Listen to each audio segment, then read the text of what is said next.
Ladies and gentlemen, I'm Rob Bitus, and along with Brock Glover, we're about to kick off the 2022 BRL Bagger Racing League from the beautiful Utah Motorsports Campus. We've had a year under our belt, Golden Boy, and things have certainly gone to a whole new level. What we're watching right now is a little bit of warm-up going on because these guys get a sighting lap to see what they've battled with all afternoon long. Absolutely. We have a beautiful drone shot of the overhead of the track, and the riders are out on the track for their first sighting lap and come around and start racing. These riders will have that sighting lap again.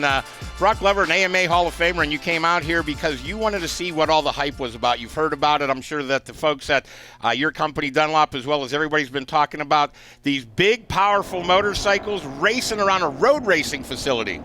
I mean, the bikes that we're seeing here today with these big twins, these are bikes you see on the road every day, and it's not, something every man that rides a motorcycle, every woman who rides a motorcycle, whatever it may be, you have something you can relate to. A lot of the bikes, they're, MotoGP, it's fun to watch. It's the Formula One, no question about it, but it's not something that you and I are going to throw our leg over. This, we throw our legs over. We understand this one, so it's great to watch the races. Nice, big, thick class. This is the Metzler Pro Stock Bagger class that we're going to feature first. And again, the sighting lap is something they do each and every round so that they can get familiar with the facility. You said it before, you love a track that doesn't change. Road racing is as consistent as it gets. It does. I don't know if it's just, I grew up hard pack racing in Southern California in the dirt, but I always liked the tracks that they stayed consistent. The berms weren't changing, all that. In this particular case here, is the track stays consistent, so you can try new lines and new braking points. Let's look at the track right here. It's 2.2 miles around. It's got some really interesting sections that maybe y'all make it. The Satisfaction, Ecstasy, Agony. They've got all the different names. They've got a first attitude, second attitude, and bad attitude. We even sent some of the guys out the other day to just rip around and give you a look what it's about. And boy, it's truly something special. Tell you folks, we're getting ready to get these riders lined up and to get the grid set up. You hear the machines are starting to move into their spots. Tell you what I think we should do. Let's take a commercial break. And when we come back, we have our first Metzler Pro Stock race of the weekend. The grid is starting to get filled up. The riders are wrapping up their laps. We'll be back after these commercials. I'll tell you what, folks, Daryl Bassani is a big part of it. We had a chance to talk to the Pro Stock Metzler group. Let's find out who's down on the line. My name's Tony Tucker, bike number 477 in the Pro Stock Bagger class, and I ride for Tucker Speed. Hi, I'm Steve Chamberlain. I ride number 64 in the Pro Stock Bagger for Screamin' Speed and Fab. Hi, I'm Rusty Gerard, number 47. I'll be racing in Pro Stock and the Unlimited class for Team Gorilla Cables. Hi, my name is Mike Vitale. I'm riding the 117 Bagger. I'm riding in the Pro Stock class, and I ride for My Garage Ventura. Craig Braemiller, Pro Stock Bagger, bike 331, A+ Performance Cycle Racing. My name is Chris Zemlo. I'm number 13. I'm racing Pro Stock Bagger. My name's Doug Ramey. I ride in the Pro Stock Bagger class, number 775. I ride for Juniors Motorworks. Derek Cloutier, 420, Warrior Built Foundation, Metzler Pro Stock. Chris Rivas, Pro Stock Bagger, number 244, Bassani Racing Team. I'm Tyler Elliott, number 501, racing the Pro Stock Bagger class. I race with ODB Racing. I'm Marnie Wells, number 69, racing the Pro Stock Bagger class with Grand Teton Harley Davidson. Folks, that's the lineup right there. We got a special guest with us in the booth this weekend, Brock Glover. We got Brian Davenport from Metzler, and this is the Metzler Pro Stock Bagger class, and we have the riders down on the line. Looks like they pulled everybody off the grid, and the green flag has been thrown. Here we go, drag race. Arnie Wells, Tony Tucker on the outside. Chris Rivas, a national drag racer, Golden Boy, coming up on the inside. Yeah, Tony Tucker there was our pole sitter, and he ended up getting not the best jump off the pole position there, but he's sitting in second place. Local Tony Tucker has a local Tucker Speed shop here in town in Salt Lake City, so I think he might have a little home track advantage. Brian Davenport, they're heading out into the back of the track, and I know you folks at Metzler pride yourself on working with some of the best in the business. These guys right here are truly putting the Metzler product to the test. Absolutely, Rob. Yeah, I got to give a shout out specifically to Chris Zamlo out there. He literally taped his bike up, rode it here, and he's out there on a set of stock cruise techs, and all he was concerned about was what is he going to do after the race, because he's not sure he can find a new rear after this race is over. We had qualifying yesterday, Brock Glover, and these riders were starting to find some hot lines through the section. But right now, it looks like Arnie Wells and Tony Tucker, they're trying to break away from the field. Yeah, these are probably the two more accomplished riders in this field, and I think I do expect them to do that. I mean, Arnie has a lot of track time and raced quite a bit. And for the Grand Teton Harley-Davidson shop, I believe. Oh, yeah, they do a great job out there. Tony Tucker has his own dealership right in Ogden, Utah. And look at the battle shaping up in the 3, 4, and 5 position back there. Arnie Wells isn't looking in his rearview mirror, though. I think he has a little bit of tunnel vision right now. He's looking to keep that machine up front. Yeah, I mean, Arnie, Grand Tetons are not far from here. I'm sure this is one of his local tracks, too, that he's got plenty of laps on. And again, Tony Tucker, I think, wants to keep him involved. Tony, this is a family affair for the Tucker family. I mean, his wife's here, his 4 kids are here, and they're all part of his pit crew, so it's fantastic to see such a family effort. They're going to have to do a little workout here, Brian. You know that these guys, and that's what I'm talking about right there. Arnie goes to the inside. Did he scrub off a little too much speed as we're back up on the drone, chase him over 100 miles an hour down the front straight? Yep, it's going to be interesting to see as the race goes on if they change their race line any compared to what they were doing yesterday in qualifying. You know, and you mentioned this earlier, Brock, and we talked about it. The race lines seldom change on this track unless we have some spillage or something like that. So once these riders start to find where their braking points are and things, it's just replication is what they need to focus on. Yeah, it's hitting their, we call it hitting their marks, their braking points, making sure if I'm braking at the 1.5 marker or the 2 marker, that's where you need to be. And as you see right here, Tony Tucker's closing in on Arnie, and we're going to see a nice battle for the lead. This is big bragging rights right here. This will be the first points-paying race of 2022, Brian, and these riders all want to walk away with maximum points today. They're all chasing that elusive BRL #1 plate, and we'll be handing those out at Daytona later in October. If you look across the top, we got Wells, Tucker. How about Steve Chamberlain, number 64 back there? We'll get a chance to hone in on him. Guy builds his bike, put 500 miles on it at midnight just so he could have the motor broke in. Then he usually rides to the events, races. I mean, just a guy that's really the salt of the earth. And they've started to break away from that battle back in 3, 4, and 5. It's Arnie Wells and Tony Tucker. Do you think Tony's maybe laying back right now and make a late run, or has Arnie Wells found a little something extra in that road glide? I don't think there's any laying back here. There's not time for it. You can't let somebody get away from your. The draft isn't that critical with these 500-plus pound machines. So, I don't think right here. I don't think Tony wants him to get away. But we'll see what happens. Yeah, absolutely. And you know as well as everybody else, it's all about the hardware. That's what these guys are chasing. It's all about getting the hardware at the end of the day.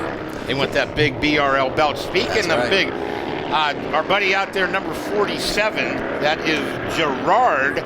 That's Rusty Gerard, and he's doing a great job. He's on a 2017 Road King Special.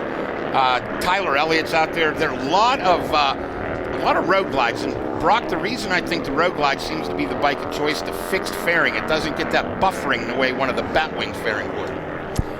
No question, the aerodynamics are actually pretty important out here, even as big as these bikes are. So it's something to make sure the fairing, and we talked about the Bager GP class. I mean, that's a fixed design size fairing. It has to be original OE stock, but these guys get to play with theirs a little bit more than that. It looks like Tony Tucker has found a way to chip away slightly at what's going on, and we look down there to the starting line. The white flag is the flag that they're looking for first, and then the checkers. These riders will go 6 laps, and that'll put them into a spot where they'll head down to the podium. We'll have our buddy Brian Davenport go down and hand out the hardware on behalf of the Metzler crew. Arnie Wells has found a nice pace up front. He's not looking around. You'll watch a lot of racers, they feel the pressure. They'll start looking over their shoulder at things. You get them doing that, you know that you're in his head already, and Arnie doesn't seem phased at all. Well, they both did their best lap on that last lap right there. Was right there you have the situation. Arnie Wells was just a couple of tenths faster than Tony Tucker on the 477 bike, and it's just he's pulling away slightly. I know Tony needs to keep him inside as close as he can, but Arnie's just inching away right now, and that's not what Tony wants to see. Well, not now, because the race is starting to get a little long in the tooth right now. These riders have found their way out into the clean air. I know there's some battles shaping up just a bit farther back in the pack, and that individual would be Chamberlain, the drag race legend Chris Rivas, and of course the number 47 of Rusty Gerard.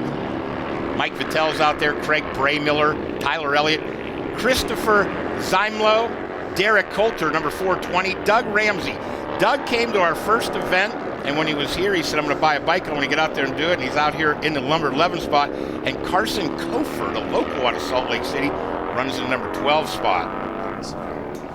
It's always easier to run from second place, that's for certain. In my opinion, it is. At least you can watch the guy ahead of you, see where he's doing the right thing or wrong thing. That leader is always looking over his shoulder or just kind of sensing, like, where am I doing this corner deep enough? Am I not? And maybe I'm going to try to take it a little bit deeper, and what ends up happening is you make a mistake and then you cause up more problems. But right here, it looks like, I don't know, Arnie Wells just has enough of a cushion right now. He's going to be running out of track if Tony Tucker doesn't get back on the gas in that beautiful blue, kind of a teal. He's got a day glow frame. It's something you don't miss. But this is a section that's quite quick, and the checkers are coming out right now. And wait till you see the checkered flag. Arnie Wells. Arnie Wells takes the Metzler Pro Stock win with Tony Tucker tucked in right behind him. They got a lap rider. It's going to be Chamberlain, Rivas, or Gerard that holds them off. We wait, and here comes the rider in the number 3 spot. Tony Tucker and Arnie Wells are just pumped as can be. It's going to be Steve Chamberlain down on the podium. I truly cannot wait to see how excited he is right now as he gets down on the podium, and these two right now kind of just letting it soak in, if you will. Yeah, Tony Tucker made up a half a second on that last lap, and but it just wasn't quite enough. He ended up just getting nipped over the line by, I think it looked 6/10 of a second is what the official scoring had it as. But what a fantastic race to kick off the 2022 BRL season. Absolutely. It actually looks like Tony Tucker got his best lap was actually almost a second faster than Wells' lap. So he actually had a faster lap out there, but he might have just held back just a little bit too long. He just couldn't make it up. Yep, held back a little bit too long, or he just finally started figuring things out at that race pace. It's one thing about practicing and racing. You've got two different things here. Here comes another little battle of the finish line. That's the 775 of Doug Ramey and Christopher Zemlo. Ramey holds him off. That's for position number 9. And position number 10 as we start to round out the top 10.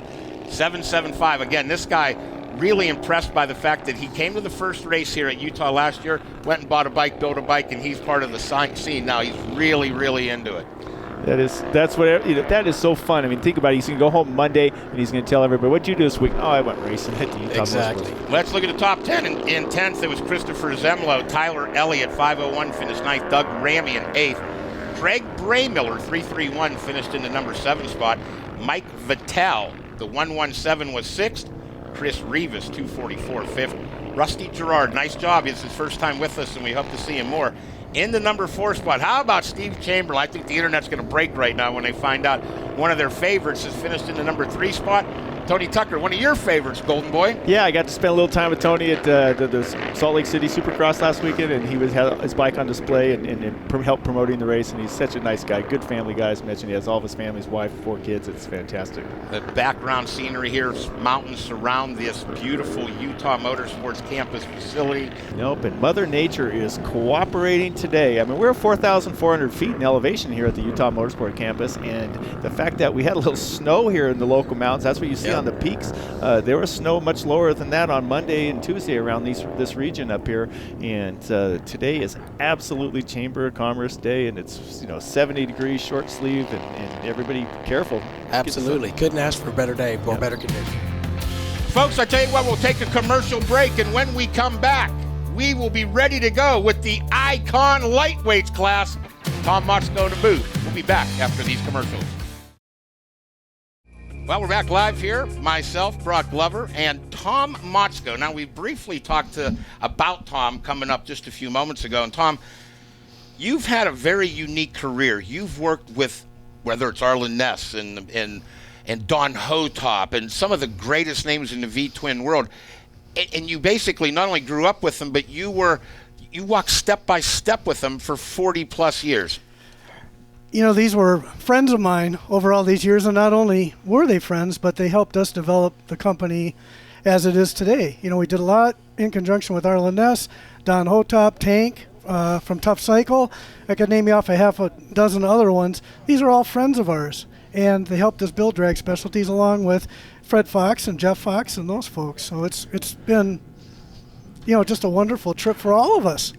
He's literally had one of the hardest jobs. Me, I'm a chatterbox. He knows about the coolest thing that's coming out. But here's the thing. He knows about it a whole year before it comes out. How do you keep a secret like that? Yeah, well, it's tough because it is a secret, but it's fun having a new product that nobody really knows about and then being able to release it and do all the marketing and have the product available in the barn for sale to dealers and ultimately consumers that would buy the product, like folks that are here today. You know, you talk about picking up the product. You go into, it's in the thousands how many locations you have that you could buy drag specialty products. Motorcycle shops exclusive. Yep. It's like you're going to go into an auto parts store or something. You go into a motorcycle dealership. The catalog is so big, folks, that they can't bind it anymore. They've had to break it down into a few different books. Yes, we have an old book that has all the Shovelhead, Panhead, Evolution, and some of the Ironhead Sportsters, and then we have the Fat Book, which is iconic, and that one has all the twin cam, and now Pan America and some of the later model ones. So it's we're even at that juncture right now where we have to try and figure out what are we going to do with these new Sportsters, some of these new bikes that are coming out. What the heck are we going to do with those? You're absolutely right. I tell you what, you're talking about some of the bikes that we have. We had a chance to cruise around down in the garage a little bit earlier today. Let's go find out what we found when we were looking around. Okay. Hi, my name is Lori Armistead, and I'm here with Brandon Quaid, and we're talking about the Icon Lightweight V-Twin class. Give me a little bit of description about not just the bike, but the class as well, please.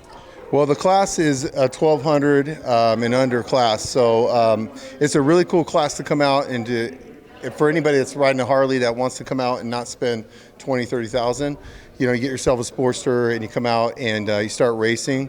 But you know, we can put in some really good heater laps on these. So, you know, I picked up this XR 1200 that was actually raced on the series for AMA.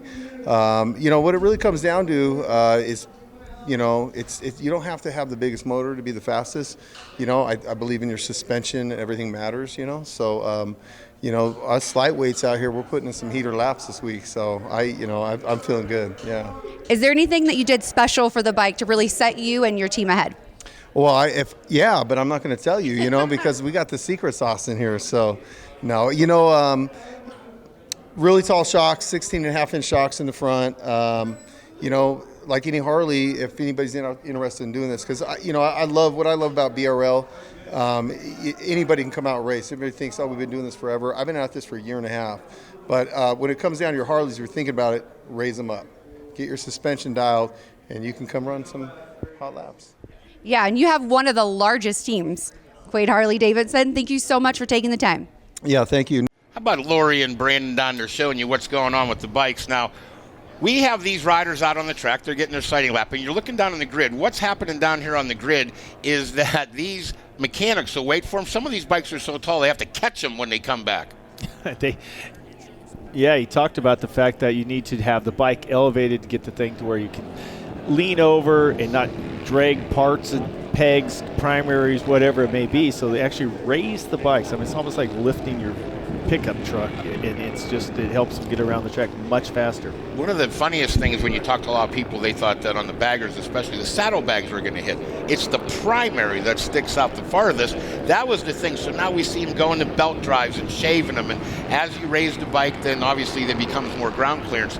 But these lightweight bikes, most of the XR frame ones, there's some Buells out there, they're okay on the ground clearance just as they come, but once you dial them in, they're going to be something pretty wild. Now, there's some great guys out there, Salt Lake City, but there's one guy that you know pretty well that said, hey, Supercross is over. I might as well stick around 4 days and race Harleys, too. That's awesome. The number 910 of Carson Brown. I mean, this guy, his family's, they build mini bikes, BBR, the little custom mini motorbikes. Carson can ride anything. He's a fun follow on social media. They just build bikes. That's what they love to do. I mean, he literally just built like a tribute bike to the bike I raced in 1989 KTM 250, and it is just beautiful bike. But he just likes to ride everything. And Carson's very talented. talented, comes out here, gets on this bike, and he's 12 to 14 seconds off pace, and that's after he went through the school. And I think at that point, he was thinking to himself, what did I sign up for? And within no time at all, 3 sessions on the track, he sets the pole position. So it's just a fantastic display of talent, and I can't wait to watch the number 910. You see him on our screen right here in the upper forward left-hand corner, and he's sitting on pole. I'll tell you what, folks, let's find out all of the Icon Lightweight Twins riders.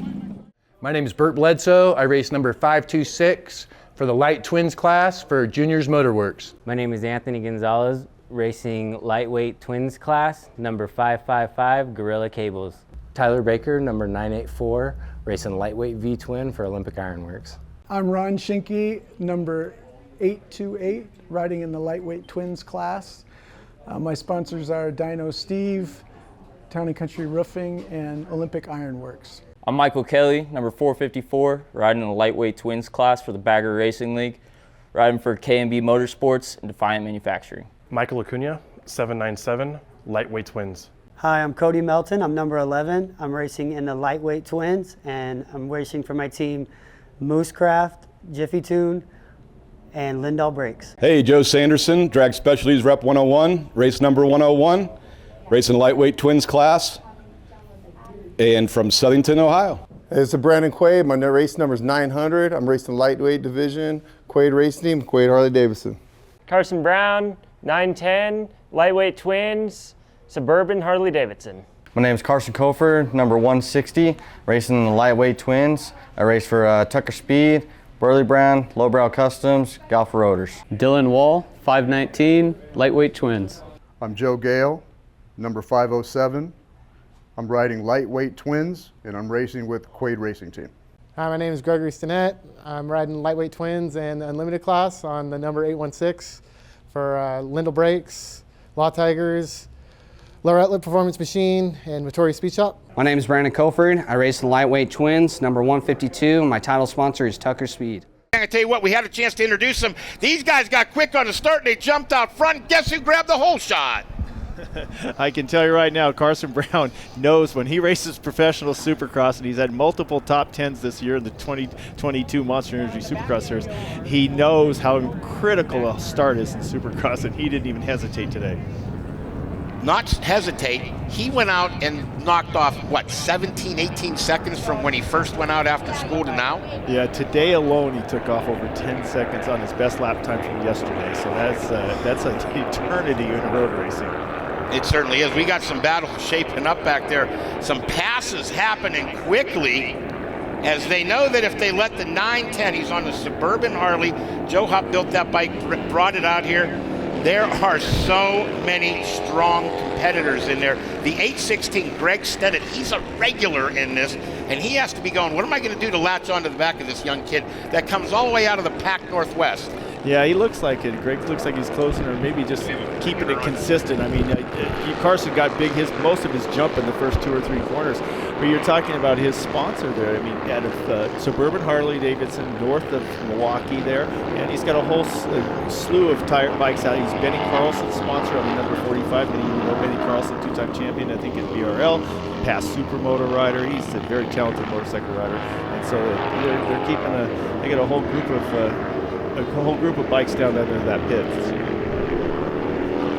So they're coming through. They're going to be tripping the first time lap. Carson Brown in the full tuck. He has himself out front. He said the guys from Icon said, hey, if you're coming, we might as well send you a helmet and a set of leathers we just custom made for you.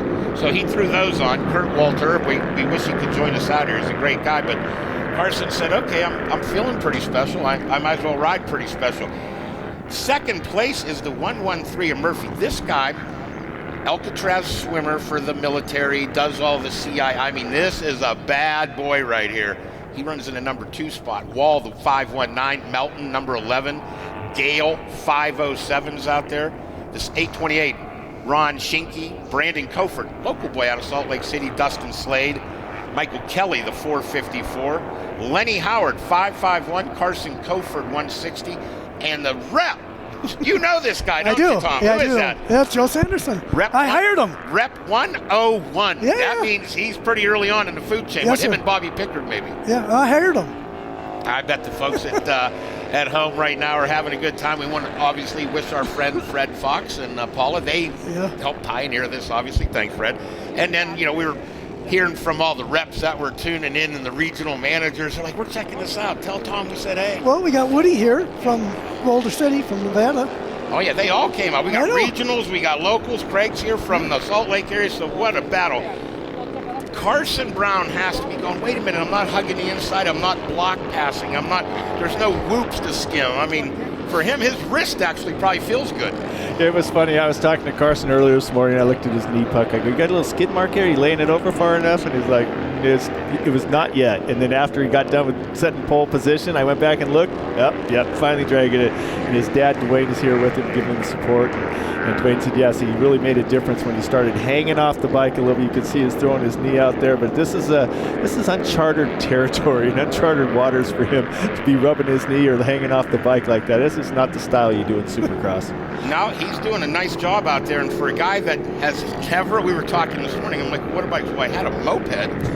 I'm like, what? He goes, I've never ridden on a street. I just ride the dirt. So he's ridden a moped, went to race school, and now he's leading the Icon Lightweight Twins. So that's pretty solid work. I think maybe Kurt Walter knew who he was sponsoring today. He knew better. He did. Yeah. Look at this little battle shaping up. So that's Carson Brown. Number 910. And then look at this little war shaping up out here. All Sportster based, air cooled. Some of them are running a big bore kit, so we're going to see if. And look at the two different setups. We have one kind of traditional road race, and that is the 519. Check that. Is it the? Yes, Wall. Wall's going after Greg Stinnett right now, and Wall has some good lines. Stinnett's kind of more of an upright sitting position on his bike, and it looks like Wall may have a little bit of an advantage as he's able to cut the corners a little bit tighter. Yeah, it's a great observation there, Rob. I mean, Wall's bikes, and his bars are lower. He's in a much more traditional road race position. He's probably much more comfortable in that position, where Stinnett is much higher. His bars are more traditional, kind of a almost motocross level height bar there. So you see quite a difference, and I think the aerodynamics, no question about Wall, would be better. But no fairings. 1,200 cc's. What's a big bore? How big can you go here? I think they're around a 1250. SNS has a kit for them. Yep. Look at this. Using that outside in, and it pulls them up to the inside. Now we've got a drag race. You got Sportster on Sportster crime down the front straight. Looks like Stinnett's bike. That's a big bore right there. He looks like he's got a little more horsepower. What do you think? He's after it. Yep. You rode the King's Class. You know what the 500cc little extra juice will do for you, right? Exactly. It's always nice to have a little extra power on the competitors, right? Greg Stinnett doing a great job out there, but he's got so much company in the 519 at Wall. Carson Brown, I think he's lonely yet. He's by himself. Well, he looks like he's kind of, we talked about hitting his marks and getting the apexes corrected. I mean, it's just something that he's not familiar with doing, and now he's settled in finally in there and able to pull out a bit of a lead. These Sportsters out here change the wheels, maybe go at 17s, put some good springs in it, nice oversized rotors, some good calipers, put a tune on it, a pipe, and this is the one. This is your favorite class, huh? It is my favorite class. Honestly, I was telling Rob at dinner last night, we went to dinner, I'm like, this is the class that needs to be pushed, because this racing is getting so expensive anymore, and you see it more in the motocross, and it's just gotten to where it's just hard for people to afford, and I want to see a lot of people take part in this and enjoy it, and how you can do that is making it affordable. I think we just had a pass up there. We'll get a little bit closer look as the riders work their way into the back section, and we had some riders that are really bringing the heat today. Somebody about to go a lap down, and I think he's going to get the Malachi sandwich right there, but no, he's able to, and it is. They go around him on both sides. And we see that the machines out there, I think that's Wall that's made the move around Stinnett. I agree. You see his riding style again, the lower bar is more tucked over, traditional like sport bike position almost on the lightweight twin here. So the 519 of Wall and the 816 of Stinnett, they've moved up the leaderboard here. wait for the scoring and timing to catch up. We do our best. We're out here in a little bit of nowhere, and sometimes the internet plays a little havoc on things and doesn't exactly get us immediately up to speed. But the last race, man, what a battle. Now this one's turning into a tiny bit of a runaway, but there's some battles all around the facility right now. See, Icon Lightweight Twins. So Tom, when you're looking at these, the Sportster market, before it would be something that people would build up, but it maybe wait till the FXR. Anymore, the new water-cooled ones and things, we'll see those later. Has the aftermarket company caught up yet with those? Well, Are they getting there? They're getting there, and it's definitely on the radar for sure. Those bikes are really going to be something. I mean, there's a lot of horsepower there, and the sitting position on them is excellent. So we're really looking forward to having a few of them. We're trying to get one ourselves. Yeah? Yeah. You know they're tough to get when drag specialties go. Yeah. You got to find one, you know? Yeah, no, I think everybody's really excited about that whole new genre of bikes. And we're going to see those. We've got another battle shaping up here. These guys are doing work right now. And you see them, the transmission, the braking, and he just went around the outside. That's the 816 and the 519. So Stinnett and Wall. It's kind of like a little bit of a Ferris wheel right now. They just keep going around. They are, absolutely. Apologize a little bit on the top of the screen. The 910, it says Carlson. Benny Carlson and Carson Brown are on the same team, and I don't know if they swapped their transponder out. We're going to we're going to have to manually change it, but it is 910. That's Carson Brown. For any of you watching Supercross, you understand Carson Brown. And Greg Stinnett and Dylan Wall right now on the 519, 816 are having one heck of a battle for second place. Hey, Brandon Quaid's having a heck of a ride as well. Brandon Quaid owns one of the bigger racing teams. It looks like he might have just got around Cody Melton. Brandon Quaid may have moved up into spot number 4 right now. So, man, you go to Riverside, California, stop in and say, hey, Brandon, let me see your trophy from BRL. Yeah, even a San Diego boy knows Quaid Harley Davidson there. How many bikes were in that? 9. They brought 9 race I was about bikes. to say, it was more than I could almost count by both hands, that's for certain. I know that Rob Bloom will be pumped because Suburban Harley brought 7. So, I mean, it's a race to see who has the most race bikes. Yeah. The white flag is waving, so we are on the white flag lap. We never want to miss the checkers ever again. We did that one time. We promise to never do it again. And we wait for the leaders, and that is going to be Carson Brown to make his way down to the checkered flag. And it looks like Stinnett and Wall are going to be the ones that try to battle it out. Who's going to get into this podium spot? I know last lap when they crossed the start-finish line, they were 0.4 of a second separating. Joe Sanderson on the all-black bike, the 555 machine. That is Anthony Gonzalez, and the 984, Tyler Baker. Joey Sanderson working that inside. Brought his whole family out here. They drove 3 days to get here. Made the big trip from Ohio. We're waiting for Carson Brown to come back into view. He's got all the orange, and watch the checkered flag go. Robert, let him home, bring him in. I gotta look at that. I gotta figure out and that. Carson Brown baby. takes the win without even a fist pump. Let's go back and check out who's going to grab that number 2 spot, and it appears, those guys are pumped. It's going to be Greg Stinnett over Dylan Wall by about a bike length for the top 3. No, it looks like Wall went by.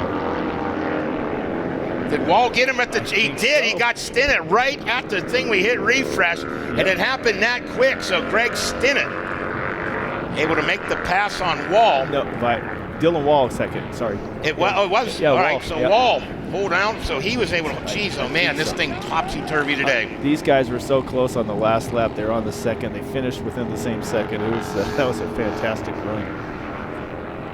That's fantastic, and the riders continue to cross the line. I got to think that right now Carson Brown's thinking, what happened? What just happened? I got my license yesterday, and I'm already winning a race today. He graduated from elementary school yesterday, basically, and he got thrown in the deep end and pulls off a win. That is truly impressive. Everybody that knows him and followed him, he's such a talented rider. He's one of the very best mini bike riders, like in mini moto, and that there is in the U.S. for certain. And he's always the hired gunman if there's any big serious mini moto. And then he rides around, and I saw him riding in the snow a week or so ago, and he raced Supercross and top 10, and he can ride anything with wheels and an engine. He's got it. Well, he's coming around to take the checker flag. I think we pay the commercial break, and when we come back, we'll find out what happens on the podium. We'll be back with more from the BRL Utah Motorsports Campus in just a moment. Well, gang, I tell you what, the podium is where all the action's going right now. They're getting the bikes lined up. Look at the smile on Carson Brown's face and the rest of the riders. And in just a moment, we'll head down there. They'll get the bikes set up on the stands. You see they move them around in there. Tim Cotter down there, he's having a good time down there. He's going, hey, Carson, this worked out pretty well for us, you know? Yeah, Tim Cotter's been so involved in, MX Sports, Racer Promotions. He's Loretta Lynn's. We call him the governor. I mean, he's literally worked with politicians all the way down to Miss Loretta Lynn herself. And, You mean Hall of Famer Loretta Lynn, yes. And not the Country Music Hall. I'm talking AMA Hall Motorcycle Hall of Fame for all she's done to our sport. The amateur racing's best. Carson, just a great sportsman. Congratulating our second-place finisher. There you go, bud. Greg Stinnett, that's a great personality. That guy has so much fun. He's such a great – he just lights up a room down there. And my man Wall, look at him. He's excited. He's had a good time. He's pumped. He'll be handing out the hardware shortly down there. I believe it's going to be in there getting the toolbox autograph. Now, Eddie Cole. You know Eddie Cole, yes, right? Friend of ours. Of course. And he's been awesome. They're going to be raffling that off. Not raffling, I guess auctioning, I guess it would be. For Road to Recovery. On Road to Recovery. So there you go. That's what we're doing. Lauren Bauer down there getting all that handled from the folks. And, Lori, she does a great job of keeping everybody in the loop. Yep, that's absolutely. And we're going to have an opportunity to find out what's going on. Stinnett got his country hat on. Let's go down on the podium to Kristen Banks. Kristen, who you with down there? Thanks, guys. Right now, I'm down here with Paul Langley with Drag Specialties, who will be presenting the Icon Lightweight Twins trophy to each of these guys. Thanks, Paul, for being here. We're going to start with third place. We have Greg Stinnett. Greg, we are so happy to see you here. For you, this is an entire family affair. You have your entire family backing you. What does it feel like to come back to Utah and be on the podium again this year? Oh, it feels great for mine and all my family's hard work to come ahead and be on the podium. It's great. Do you have any sponsors that you would like to shout out that helped get you here today? I would like to thank Law Tigers, Lindell Brakes, Rutlet Performance Machine, Motoria Speed Shop, and Icon for hooking me up with this sweet lid for the race. Well, congratulations on a third place finish.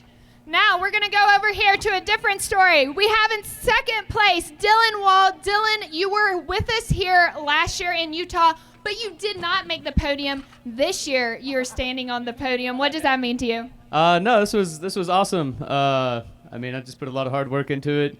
I came on a bike that I wasn't prepared to ride on, and I did well. It was really nice. What adjustments did you make before you got here this weekend? I blew up a motor last weekend, and I am running the stock 86 1100 in that bike right now. That was the biggest change. It was not what I wanted, but it worked out. Well, congratulations on your second place finish. Thank you very much. Now, ladies and gentlemen, this is the story of the weekend. This is Carson Brown, who was here racing Monster Energy Supercross last weekend. The kid has never been on a street bike until this weekend. Congratulations, Carson. You won first place. The first time you've ever been on a street bike. How did you make that happen? Thank you very much. Yeah, I got to thank the whole Suburban Motors Harley-Davidson crew. They really, I came out here, I had no idea what I was doing yesterday, and they showed me every ounce of the way, and Barry and all those guys, man, it's been a super fun experience, and I'm super grateful for it. All right, for the people at home that race Supercross and race dirt bikes, what is the main difference? How can they get out here and be like you on the top of the podium? Yeah, it's all about momentum here and scoping out the lines and everything. So, there's a lot in common, but there's obviously a lot different. But, sometimes you just got to pin it. Well, congratulations, ladies and gentlemen. This is your first, second, and third place finishers of the lightweight twin class. Nice job down there. Carson Brown picks up the win. Top three will have an opportunity to do a little bit of the hat dance down there. They'll be excited. what we're going to do is we're going to take a commercial break. When we come back, we got another group getting ready to head out to the starting line. We'll be back with more Drag Specialties Battle of the Baggers presented by Custom Dynamics. Well, we're back live here, and there's a little bit of snow cap still up in the mountains. We thought that 75 degrees would have got rid of all that. We've got a new guest with us in the studio. It's always fun. My friend Dan Hawk. Now, listen, Dan Hawk and his wife are some of the most passionate people about performance and power that I know. They like hot rod cars, hot rod bikes. Dan actually bought one of the old Drag Specialties Road Kings he still rides around. So you know he's like the coolest guy in his neighborhood. Welcome to the show, my friend. Thanks, Rob. Great to be here. Now, you have a pretty interesting job as well. You buy all the parts once they're decided. You go, hey, I think we're going to sell 1 billion of these or 500,000 of those. And exactly. Yep. You put the orders in. What's coming? What are people really clamoring towards right now? Well, I tell you what, this whole performance bagger thing is taken on a life of its own. Street bike builds with a performance tune to them, and we're trying to find all the cool stuff to make that happen. You know, you talk about ergonomics, brakes, suspension, motors. The FS Cup, so what we did was we took the FTRs, which are liquid-cooled Indians, technology, not tradition, like we were talking earlier, and the new Pan American, again, technology-based, all liquid-cooled, single shock, aluminum components, upside-down forks. They all come with them. These things are kind of a race bike in a box. Yeah.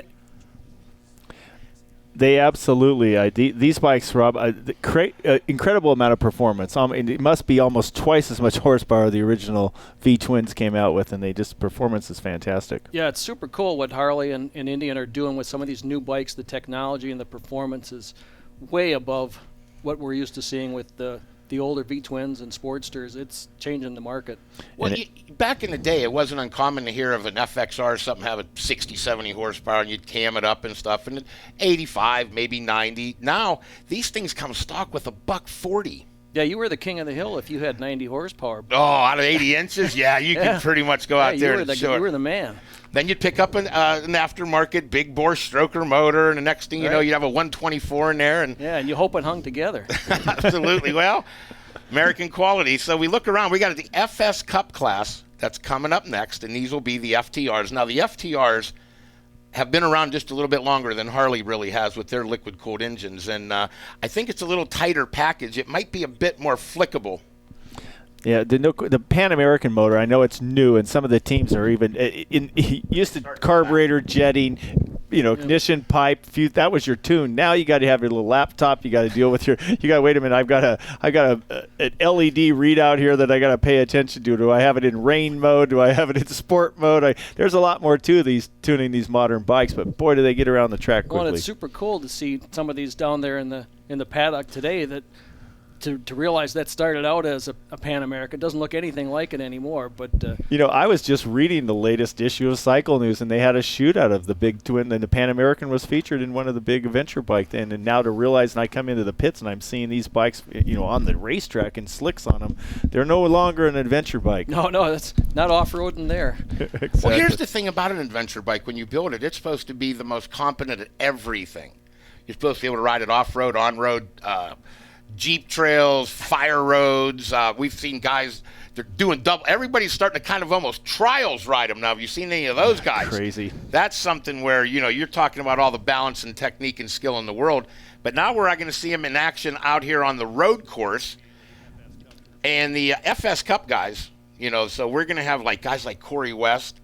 We're going to have riders like Benny Carlson are going to come out. A couple of the other ones, we'll have Dustin Slade and Corey Kuhn, who's going to be riding Robbie Lane's Alloy Art bike. Now, here's the thing. This isn't our biggest class, but it's our newest class. First time we did it, we had 3. Patricia Fernandez picked up the win. She was the champ. Last year came to an end. This year we've grown to 6. I think next time will be 12 to 10. After that, we could see 15 or 20, and then we're going to have some real throwing down going down. Yeah, this is probably the class that you're going to see the most future. I mean, if you have the bikes are just so new, they're only a year or two old, and it takes people time. I know Benny Carlson's bike. You talked about that with the Suburban Harley Davidson crew. They were one of the ones they were having issues with trying to get the thing tuned because they'd started removing some parts and didn't realize it was so important to the whole makeup of the bike. Wheel sensors for ABS and traction, and wherever they disconnected some of those devices, they found out if they had it on rain mode or cruise mode or economy mode, not the sport mode, it ended up being to where that was where the engine was stuck in that mode, and then they were scrambling to try to program it. We talked to Carson Brown about it, but I think people at home may still want to know, how do you go BRL racing? Well, we had a chance to find out from our instructor, Mookie. Hi, I'm here with Mookie Wilkerson with the BRL Racing School, and he's going to tell us a little bit about the details. So first of all, every single racer that is now racing in the BRL class or series has to go through your school, correct? Yes, they do have to have a license, a race license, and BRL has just joined AMA, so now it's actually sanctioned through the AMA, so that's a big step forward.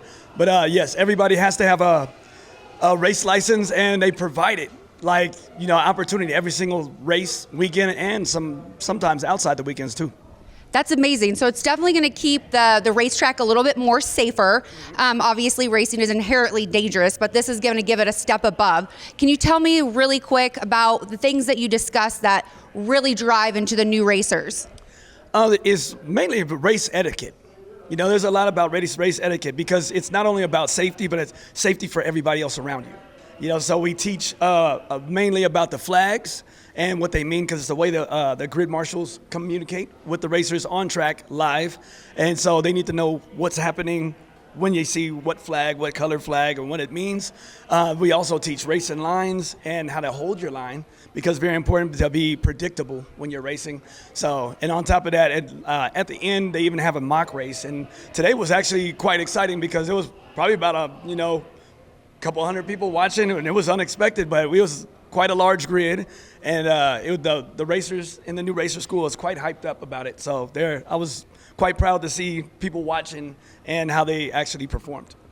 That sounds amazing. So not only are you going to learn some great etiquette about racing, become a better racer, but you're also going to have a lot of fun. So maybe if you're not quite ready to take that next step to race, you can at least join the school at the next BRL race and have a lot of fun because you get a mock race. I have fun myself, and I'm the teacher, so I enjoy it. I look forward to it. I drove all night just to get here, and it's been turned out to be an amazing day with the Utah cloud, the mountains all in the background, snow-capped mountains, but it's quite just warm enough. So it's been a beautiful day, beautiful racing. Qualifying went crazy. I'm happy to be here. Well, we're definitely happy that you came out and definitely bringing education to the next former riders. So go to baggerracingleague.com and check out the website and get registered for the next school. Absolutely. Looking forward to seeing you. Thanks, guys. Our buddy Mookie, he was up here doing school yesterday. I'm surprised that you haven't bumped into him, Brock. He's a California boy, just like you. Yeah, he drove all the way and came up here to beautiful Utah Motorsports campus here outside of Salt Lake, and it's just teaching the riders how to do it. And he obviously did a good job with last race winners, Carson Brown. He taught him well, so it's fantastic. The next thing I think that we should really discuss when you talk about all this is these riders stay on tire warmers. And when they stay on tire warmers, they don't want to take them off until it's absolute go time. And when they do, the tires are, do you know roughly what temperature they're at based on all that? Is it 100 or 150? I'm not exactly sure what the temperature is, but it gets them up to the point where they're traction ready, if you will. Absolutely. These guys want to be able to go into that turn one and know they've got grip, and they don't want to have to wait till their tires come up to temperature. So as you see right now, we've got some of the bikes pulling out of the paddock area. It's such a beautiful facility here. You're working indoors. You've got your concrete floors, nice clean environment to work on your bikes. It's not like my world where I work. Everybody works in the dirt. Supercross not so bad like that, but this is a nice, fantastic facility, first-class facility here at the UMC. Our buddy Daryl Bassani couldn't join us this weekend. The stunt show that his crew put on was truly remarkable. As always, he knows how to party up with. He calls them his wheelie children. He's not here, but man, we missed the guy. He's somebody that always has just so much fun when he shows up. He's a pioneer when it comes to racing, wouldn't you say? I mean, you knew about it when you were a kid. Absolutely. The Bassani, kids that are riding around on SL70s and XR75s, and they all had to have a Bassani pipe on their bike. And guys I grew up with, that's exactly who they did. And then when the 125 Honda Elsinore was introduced in motocross, Daryl was he's one of the top pipe builders in Southern California, and then he went national, of course, and everybody knew who he was. And we had the pleasure of having dinner with him not too long ago when Supercross season started off in Southern California at Anaheim, and it was just my total pleasure to be able to spend 3 or 4 or 5 hours with him and Robbie from LA Arts and just talk about the old days. Well, they're out there on the track right now getting their sighting lap in, and these guys will have a chance to look. They got the temperature up. Now, Benny Carlson's bike was brand new, and we talked about it. They took off the ABS, and when they did, it was stuck in economy mode. Then it has a braking period. Joe Hupp built the bike so brand new, he never even rode it. So as they go through practice, it's getting faster because it's literally braking in.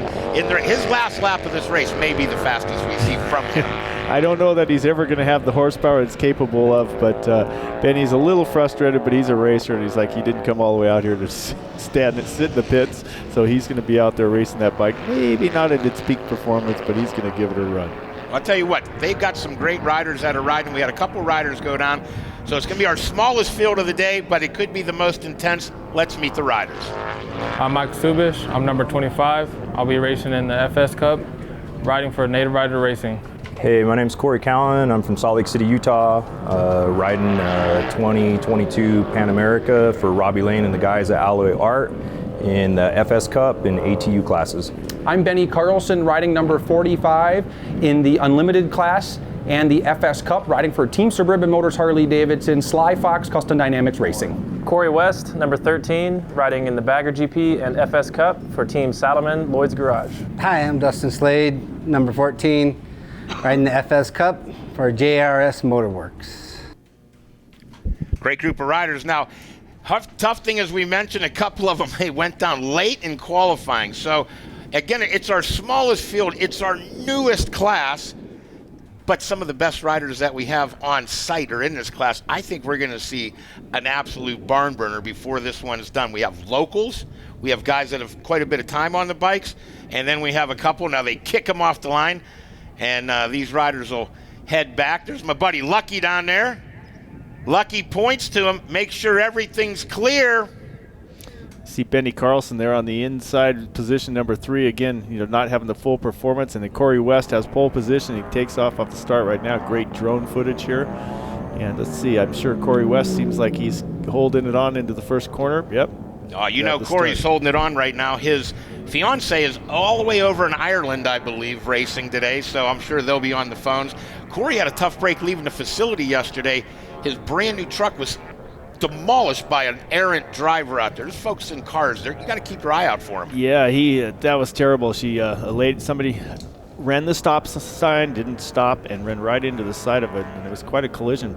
Basically totaled both vehicles. That was, but luckily Corey was fine. He's no injuries. The airbags didn't even go off, but boy, it did a lot of damage. And his Friday the 13th wasn't something that he wants to put down in the books as his best day of his life, that's for certain. Well, here's the top 3. It's Corey West, number 13. That's the number 11 on the Alloy Art bike. That's Corey Cowan. And right behind him is Benny Carlson. We'll see how much faster Benny's bike gets as it runs through the break-in cycle, Dan. Yeah, it's something to hear. That bike it'll just get better as they go, and we'll see what they do in Milwaukee for sure. Oh yeah, they definitely know that by the time they get home, they'll have track days on the bikes. I mean, they brought it here. Joe was finishing it up yesterday, and that's just how these racers roll. When they see something they could get into, they go in both feet first. They absolutely just said he brought that bike as brand new motorcycle, no track time, no anything, and so he just wanted to give it a run here, kind of a shakedown. Unfortunately, again, it didn't have the performance that it normally has and what's capable of a bike. And Benny's just riding to get some extra track time on there because he's probably literally, when you say 30 horsepower down, he's probably 25 or 30 horsepower down. Look at this battle that's shaping up front. We've got the hair flowing out the back of the helmet of the number 11 machine. That is Corey Cowan on the Alloy Art machine, and he is battling with Corey West. Corey West, Saddleman, and Lloyd's Indian. Great guy. Met him earlier today. Said he's going to build some more FTRs, maybe a Chief. He builds a great Challenger. We'll see in action later. But this little two-man battle up front, and you rarely say this, they've broken away from Benny Carlson right now. Yeah, again, it's not, I mean, if that bike was running, the number 45 Benny Carlson, if the bike was running how it should, I'm sure he'd be right there. We'd be watching a great race, and I can't wait till this Cup, this FS Cup, more bikes get out on the track. It's going to be some of the most fantastic racing because these things make the power and they get with it. These machines right here are both cutting very, very, very quick laps right now. They're just ready to break out of the 140s. I think we'll see them in the 139s, especially if they get close enough to end. They can start drafting each other down these straights. Yeah, it's fun to watch these two battle it out here. The naked bikes, no fairings. They got to tuck in real tight. There's no question that these two guys are very accomplished riders, riding a much higher level at different professional ranks in AMA racing and road racing. So this is as high the skill level as you're going to get, and very fast bikes. Harley Davidson versus Indian right now, and this is really the most technologically advanced bike these two companies make right now. It's absolutely amazing to see just how close they've got it. Yeah, they came ripping by us right here, backing it in. Look at that pass for the inside. Oh, Yep. Corey West went a little bit wide coming in that corner. Maybe, you never know. This could be a cat and mouse game right here. Corey's a savvy veteran rider, and he might just be tucking it behind to see where his lines were not as good as they could be, and we'll see what happens. We haven't really had this battle shape up. We did last year, and it was the FTR, two of them, Corey and Patricia, that edged out the Pan American. But here we are, first race of 2022, and it's Pan American with just about a bike length advantage right now. It might not be the biggest class, but right now it's the most intense. Yeah, we got the two Corys going out there, Corey with a C and Corey with a K, and look at that, takes it in. The Corey with a C takes it in deeper, so West goes in much deeper. He's kind of playing around outside, figured out, man, I don't know if I can make this work or not. I better tuck back in behind Corey Cowan. Well, here goes that inside, the number 11 and the number 13. And Corey West sees, he's raced everything, and I've got to think that our man Corey Cowan, he's got some fangs in him as well, because you don't see too many people come up the inside of Corey West, Dan, and make that pass for the lead. Yeah, it's something to see, and it's really awesome with these bikes that are so accessible to compared to regular street bikes. Well, they've taken them, they changed 17-inch wheels, they've got upside-down forks and things on them, and they kind of just took all the unnecessary things off. Forever, the whole custom market was you could add what you want to personalize. Now it's take things off. Boy, look at this drag. These things couldn't be better matched for power. I bet they're almost both putting out about the exact same horsepower. Yeah, it's just awesome to see the Indian racing against the Harley. This is what we've always wanted to see, and I hope this FS Cup is something you can buy the bike, strip it down, and be out here racing in no time, as if we've seen already happen this weekend. One of the big things, Paul Langley, who helped develop the XR series back in the day, he likes the parity of these two bikes, and I gotta think he hit it right on the head as soon as he looked at what could happen. Well, this is what you really had in mind when you really set up this class, is to set up these kinds of good, strong racing battles. I wanted something for the dealerships. A lot of them have some FTRs. They have. Look at this. This is side-by-side battling Harley versus Indian. Holy! Oh, that'll get you a little wiggle, huh? Or if he throws a seat cover on his bike. I don't know. Cowan there got, he broke loose a little bit there, did a little death wobble, but hey, the gyroscopic motion kept him going forward, right, of those wheels. Yeah, pulled back out of it. Yeah. Here's the big thing about it. Little mistakes like that at the speeds they're going, for most people, that'd make them chop the throttle and just pull over. These guys just shake it off, grab another gear, and go. Most people, for certain. It made me want to give it up there and have to go. That's a head shaker right there, but it's fun to watch to see if we can they can get back up close, bike length or two apart, so we can see some close battling there. I hope Corey Cowan. I hope it didn't rattle it. Left. Right? Yeah. I think he's got something left in the tank, but Corey West right now has that Saddleman Lloyd's machine rolling as they come through almost simultaneously, and it's we had 6 riders signed up, we had a couple go down, and we had 4 take the start, but these two are in a class of their own right now. Absolutely. You can still see Benny Carlson back there. Just he's a racer and an accomplished racer and a 2-time champion of the BRL, and he's just dying under that helmet. I can promise you that. He's gonna, as soon as they go home, they're gonna have that computer apart on that thing. They're gonna have the wheel sensors back on. They're gonna figure out how to get that thing back into full sport mode. Full power on it again. Yep. And here's the thing about the Harley. I know the FTR, there's some aftermarket upgrades for them. Not millions, but enough to get a little juice. You know that the cam companies, the fuel injection, the throttle bodies, they're all coming for the Harley. They're not going to be, and this is just going to become an even more intense class. So if you're looking for something to do, I know you like the Icon Lightweight Twins because of the price. I think this is the next most affordable class by far.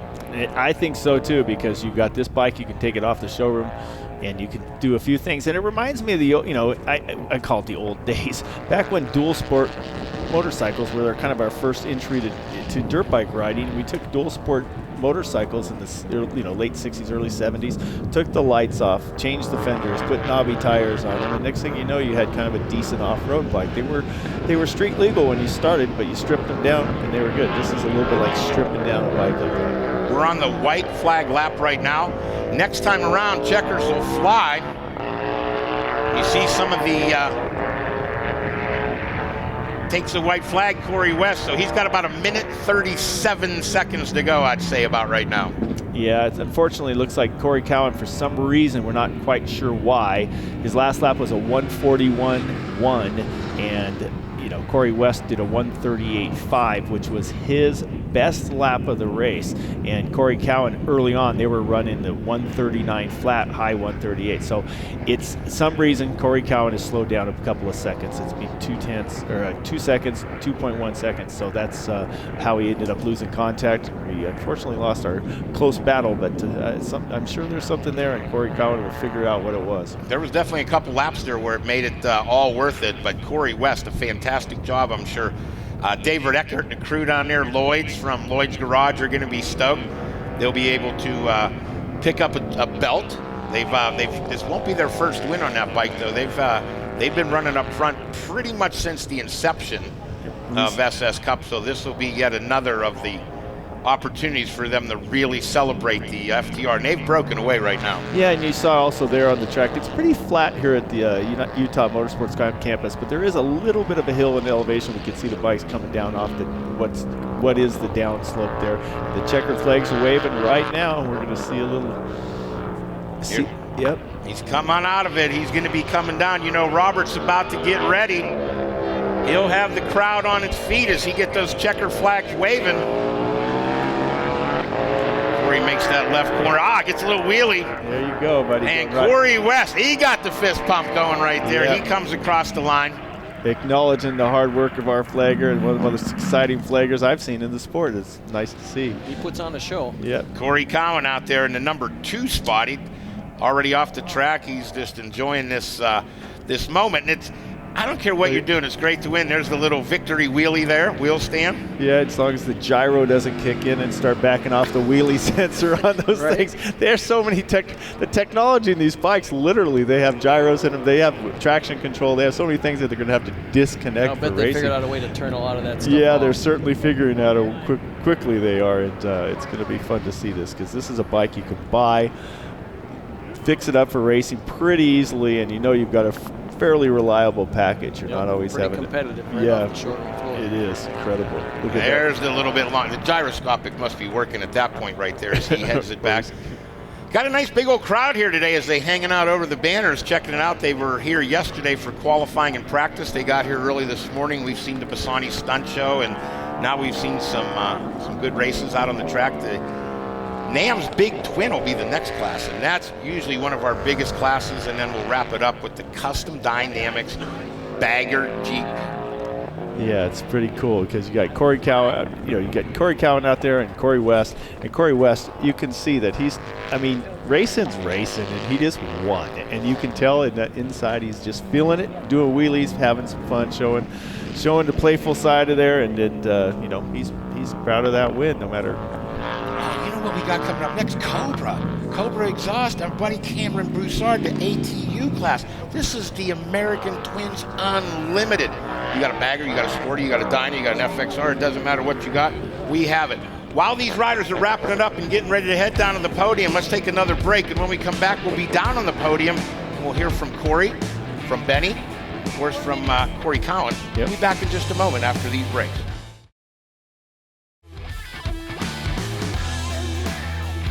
We're back live in the Shineworks studios, and we're ready to head down to the podium, find out how this one played out.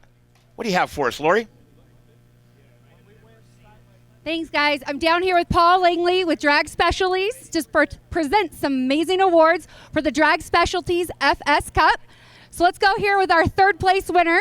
We have Benny Carlson. Okay, you've pretty much swept the podium last year. How does it feel to add one more award to your amazing trophy collection? Yeah, it feels great. You know, we got a good bike again, and you know, if we can get that thing out of rain mode, that'll help a little bit. So we'll get that fixed, and we'll be back up front again with the Suburban Motors Harley Davidson Pan Am Harley Davidson. Amazing. Okay, now let's go to our second place winner, Corey Cowan. Okay, this is your hometown track. How does it feel to bring back the second place winner home?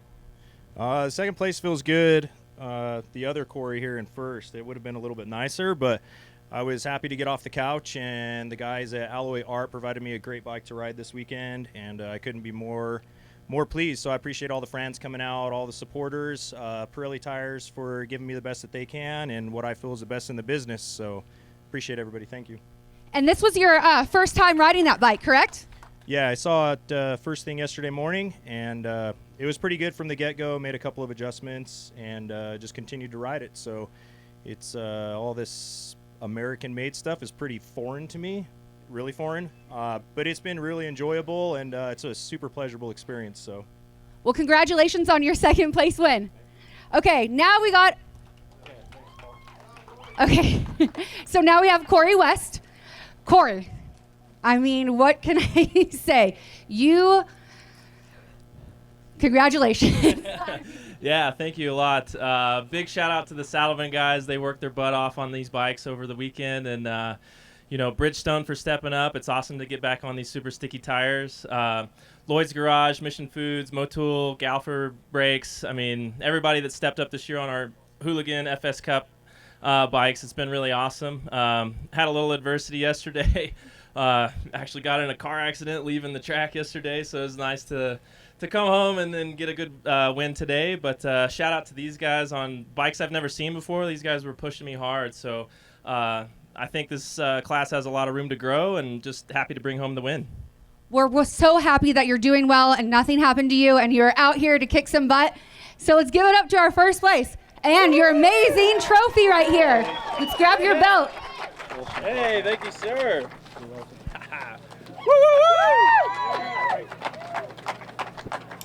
P1. 5 riders, let's get. Well, a lot of action now down on the podium. Congratulations to the Corey and Benny show down there. Hoisting up the belt, holding it high above their head. And we're live in the Shineworks studio here. Brock Glover, myself, Cameron Boussard from Cobra, because we have the Cobra ATU class, the American Twins Unlimited. I don't care what you have. If it's a Harley and Indian, you can even bring a victory, things like that. We're going to put you in this crazy class and let you shred it up. I think that's amazing. I think that's amazing because one of the things we loved about this class is anybody could get involved. It's a very inclusive way for anybody to blow the dust off a bike in the garage, get it out here, get some time on the track, and really get involved with the program, which I think is an awesome idea.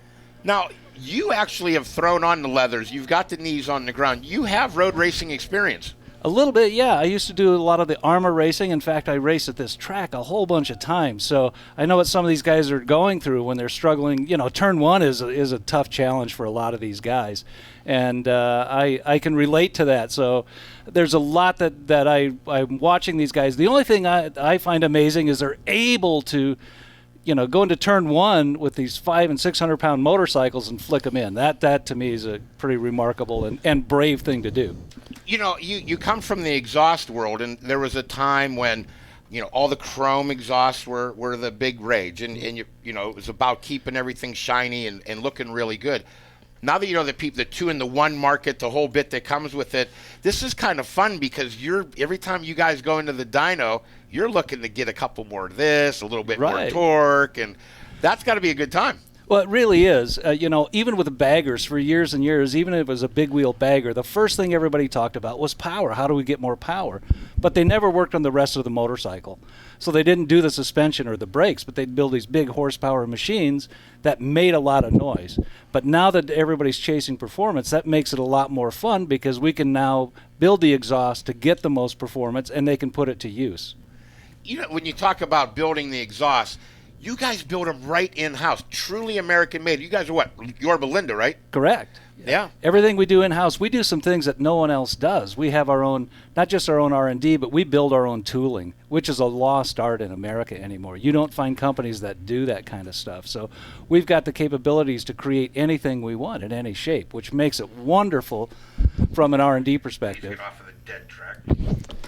The next thing I got to ask you about is, over the years when we've seen, the bikes grow, it's whether it's an Evo or a twin cam or things like that. Then when the MA come back out, all of a sudden the performance guys started putting the cams back in, doing the heads again, bumping up the compression, making sure that the fuel injection, the tuning. And you guys have a tuning product as well, I believe. No, we don't. Oh, you stopped with that? Yeah, okay. we stopped with that. All right, no worries. My bad. That's all right.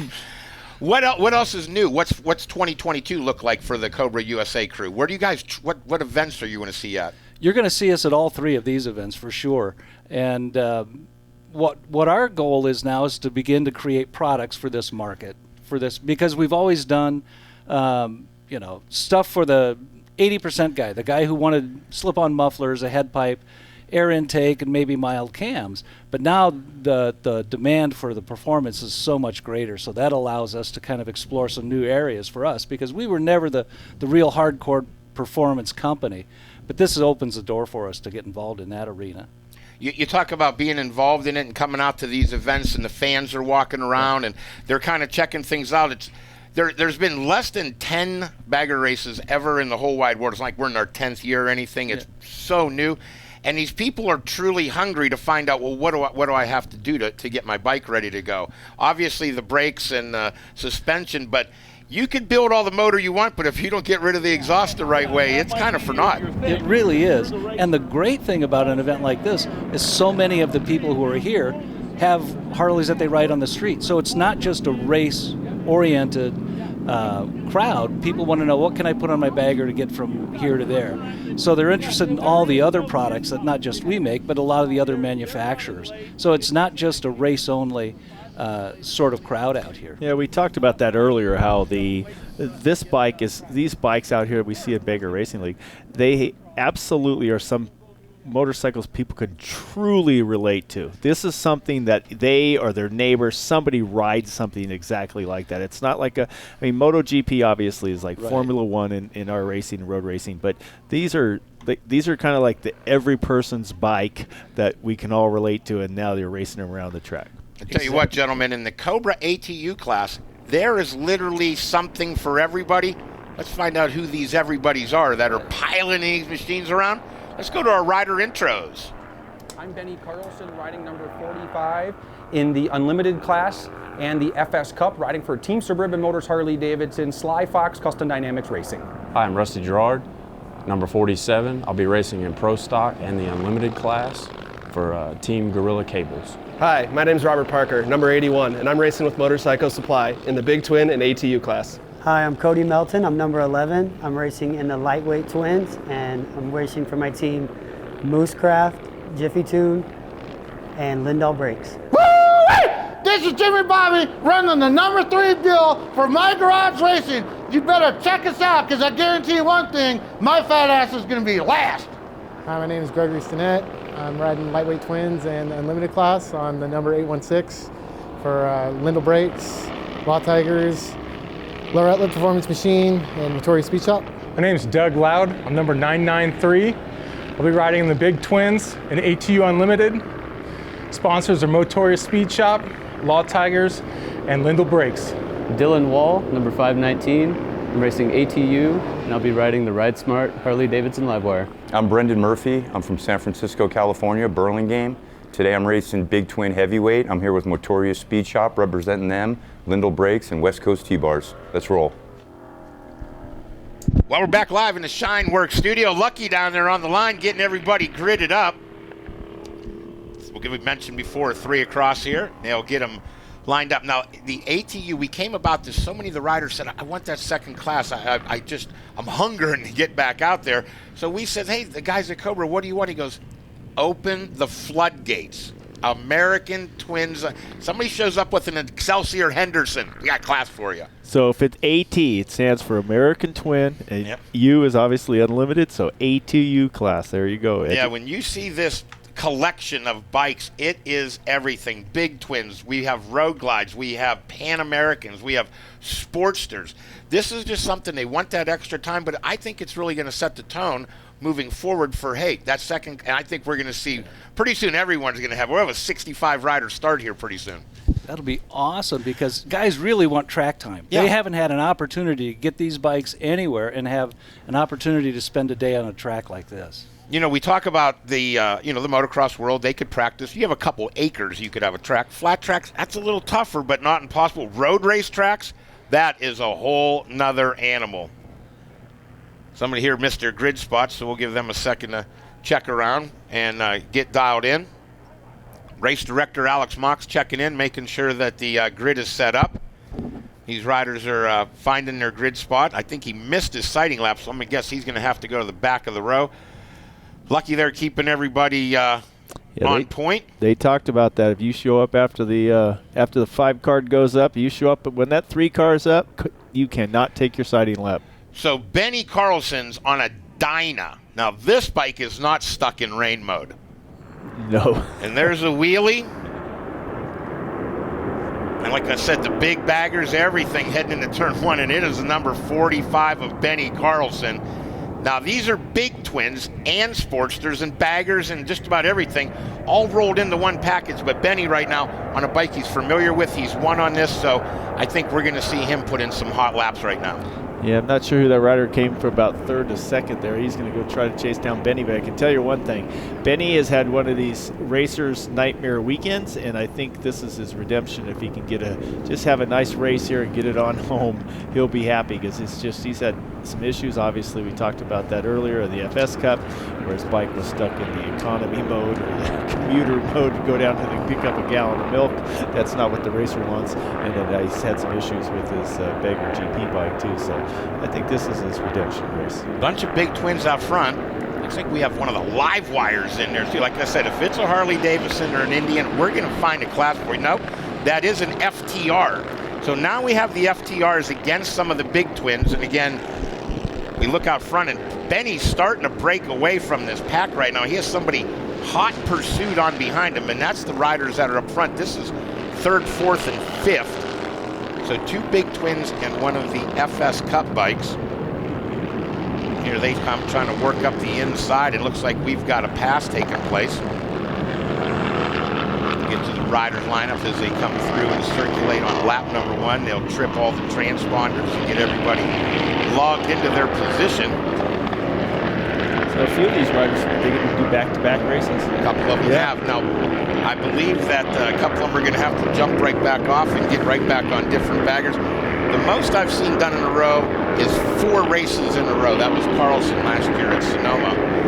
And Benny Carlson may have lost a position, and he did. Yeah, we got Corey Cowan talking about back-to-back race, just sitting on number 2 spot on the podium. And he was saying this is his local track, so Corey was saying that he didn't really particularly like being in that number 2 spot behind Corey West, and he wanted to be not only the lead Corey, but he just wanted to be the lead bike on top. So he's showing Benny the hot line around here. Oh, Robbie Lane's got to be ecstatic. I know that he and the crew, they literally burned the midnight oil till 3 in the morning, 4 in the morning, getting that bike ready. The Pan Americans were such a new kind of experience to get into. They were buying the bikes, taking them from dealerships. I know Robbie went down to Quade's, bought the bike, came right back home and ripped it apart.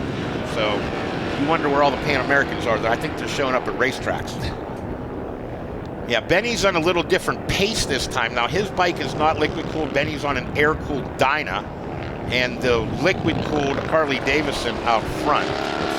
Pan American, basically the chassis and the engine set up from a Pan American. Yep, doing a great job. So the top 2 are in a bit of a of a scrap right now. What do you think the horsepower difference is between those two bikes? You know, it's hard to say. You know that the guys at Suburban can build some big horsepower, especially out of the air-cooled Harley motors. They've been a dealership since the 70s, so they're very familiar with how to get big power out of these. But technology, it's hard to beat. You know what happened with liquid cooling and things like that came in. It just kind of changed the game a little bit. Changed a lot of it, and I'm not sure if Corey's not on the same exact motorcycle we just raced. They all look the same. All of Corey. Oh no, the Harley Davidson Pan America. Absolutely, he just got off the track, pulled back on, and he was. I wonder if he threw some new tires on that thing. May have. I mean, if they did a pit crew down there, they were going fast. So again, the Cobra American Twins Unlimited. We're live in the Shineworks studio, and got Cameron Boussard, Brock Glover, the Hall of Famer, with us. I'm Rob Bitus, and we're bringing you the BRO action, and we're starting to get closer and closer. He's like a stalker. There's the Cofords now. Salt Lake City's got to be awful proud of having a whole family of racers that come here. We met the dad downstairs. He goes, we're coming to Milwaukee. We're coming to Daytona. They're not missing. They're totally hooked. Oh, that's awesome right here. So here we go. The race is tightening up. We got Corey Cowan out there and Benny Carlson. If Corey had kept those mirrors on that Pan American, he'd be seeing a number 45 on the Benny Carlson right in his mirrors. Yeah, I think he's doing some work right now. The last race didn't give him that close contact where he could see, where he's at. This one's a little bit different. We saw the peak over the shoulder. And maybe you saw our friend Jim during introductions. This was the guy, and boom, boom. Yep. Jim from My Garage Ventura out there putting in work. He's a lap down right now. They just took him going into the wind-up corner, which is such a fun corner. How about our buddy Benny makes the move. Now, we already know that Corey right now is going to sit back and kind of look at what's going on. Here comes the big liquid cool power. Horsepower coming out of the final corner down front straightaway right there. That's a big horsepower difference between that right there. Well, they're in La Pera turn number 1. La Pera, the seat manufacturer, Christine La Pera and her family, they jumped on board with La Pera turn 1 at the first one, and it has been one of the biggest racing actions ever. So Christine, thanks a lot. Again, in and out of La Pera number 1. Now, Alloy Art has some work to do. As Benny Carlson is he's relentless. He's gonna come back. Yeah, he's definitely making up some time in some of the tighter corners, less straightaway lengths. But when he comes out of this final corner coming onto the starting line, Benny better figure out a way to get a gap, or he's not going to be able to hold off Corey there much longer. Well, I don't know if he's going to be able to zap him on the straightaway, Cameron. You saw the power already from the liquid-cooled Harley Davidson, but they're continuing to push the envelope. Oh, he did. You know what? Benny is back on the pan. He's not riding his dyno. Oh, you're right. So he is on the liquid-cooled Harley. So very interesting what happened with that bike from the last race to right now. Seems like all of a sudden it's come alive. Might be out of break-in mode by now. Yeah, it's still there. I don't think they have it in full power mode. We can see that coming off the final corner there, but it's running. Looks like it's running better than it was earlier. I'd say he got a pass made. He moved back into the lead. Yeah, he finished good, 15, 20 seconds behind the Corey show, the last race, and then now all of a sudden he's somehow figured out a way to make it run here. We'll see right here on the front straightaway. As you see, like Benny just gives him almost a wave by or something there, but no, it's hanging on. He's taking it deep. I got to think right now he's going to have to plan his move, because if he makes it and Benny can I think he's just going to sit in that position. He may try to out-drag race him when they come down the final straight here. Not on the white flag or anything like that yet, so still plenty of racing to go. Rusty Gerard out there, Greg Stennett, Steve Chamberlain took his big bagger back out there because you can't get that guy enough track time. He just loves it. Craig Braymiller, Robert Parker. He's one of the only guys that runs over to one of the tire companies and say, hey, what you got the most high mileage tire you have? That's the one I want. I just want to buy one set of tires all weekend. I want to ride 4 races. And they didn't care. I'll give away performance. I want the mileage. But look at this right here. We've got, Corey Cowan is trying to go around the outside of Benny Carlson, but he's going to have to tuck back in underneath him. And we're going to see when they do come out of this finish line eventually, when they get on that front straightaway, we're going to see right here. how much power that Benny Carlson, how much he's still down, because it looked like he was down. A little elevation change coming out of the back. Cameron, you rode in those sections. I mean, did you notice the elevation change in that little section? Absolutely. You feel it even climbing up the hill toward the attitudes. Okay. And then it's really downhill and on that back straight. It's kind of a dip in there, and then you head up for that final quarters. Yep, and Corey Cowan just made a move underneath our leader, Benny Carlson, on the 45 bike. But see what happens. I mean, this could be a cat and mouse game. Corey might know that he's got a little underneath the belt. We're getting the white flag is just getting ready to come out. So it's going to be a battle on the last lap. Here they come, big drag race. White flag is out. It's going to be the number 11 machine that holds the advantage. Boy, they make that, the camera makes that straightaway look so short, that finish line straightaway. It's not nearly as short as the camera makes it look, but it's a shorter version. We're on the east loop of this Miller complex here. It's, we're just going to run a big, almost 4 mile track. We'll be out here forever, but the camera definitely changes the angles. The World Superbike guys ran the full length of the straightaway, and they were hitting about 195, 196 at the end of the day. Incredible. Yep, we got Corey Cowan right now trying to gap Benny Carlson, so there's no question if when it comes down to the finish line, he doesn't want any sort of shenanigans. He doesn't want any sort of possibility of getting slipped by Benny Carlson. And he's pulling away to a comfortable lead. Some solid rides being turned in by many of the riders. Ravi Patel, Subish, Braun, Steve Chamberlain, again, 6th place, another solid ride. Greg Stinnett still out there battling. Rusty Gerard putting in good work. Doug Loud, Robert Parker, and Craig Braymiller doing some outstanding technique on these bikes as they work them so that the bike itself is able to carry maximum speed without dragging body parts around the corner. Whether it's muffler, foot pegs, these guys are getting the knee out, got the pucks shined up on these things. We'll see if there's any last minute, because the checkered flag will be out the next time these two come down the straight. And speaking of that, here comes the checkered, and a fist pump and a belt picked up. Benny Carlson has the Pan American second. Another Pan American takes the win, so Pan American. This is the Cobra ATU. Live in the Shineworks studio. I don't know if it gets any better than this, Cameron. That was awesome. All the way to the start to the finish. Guess what you get to do now? I get to go hand out some trophies. And a championship belt. The That's winner right. gets the belt, so we'll make sure that Robbie Lane's going to be ecstatic when he has a chance. He'll be wearing that around all afternoon. All right, guys. Well, thanks. It was a joy being up here with you guys. A real pleasure, and I'll see you next time. All right. Can't wait. Cameron, thank you so much. Always a pleasure. An excellent spokesman, not only for Cobra USA, but for all of motorcycling. Raced here himself, so certainly a lot of great knowledge shared out there. If you guys are interested in checking out what Cobra has to offer, you go online and check them out, or stop into a Drag Specialties dealer, pull out the big book, and look at all their exhaust systems. A couple other riders make their way down the final time into that section. Steve Chamberlain, the 519, checks in behind him. That's Dylan Wall. Was Chamberlain? I mean, Chamberlain finished 3rd in our Pro Stock Bagger. Yeah. And so I think he ended up 5th here at the final. I don't have my timing scoring up, but I think he ended up 5th. But what bike did you think he rode? The same bike? Yeah, no, he rode his Bagger. No problem. Yep, no, definitely. Like I said, we had them all out there. You see the riders streaking across the line. There's a little bit of everything out there for people. These machines make their way in and more checkered flag. Here they come, baggers, Sportsters.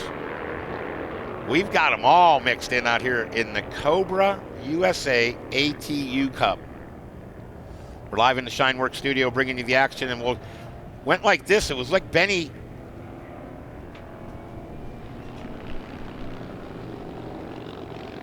So I know that we were able to pick up the win with the number 11, and then we were able to work in a few other riders. But man, so much good actions, so much activity in the Cobra USA exhaust.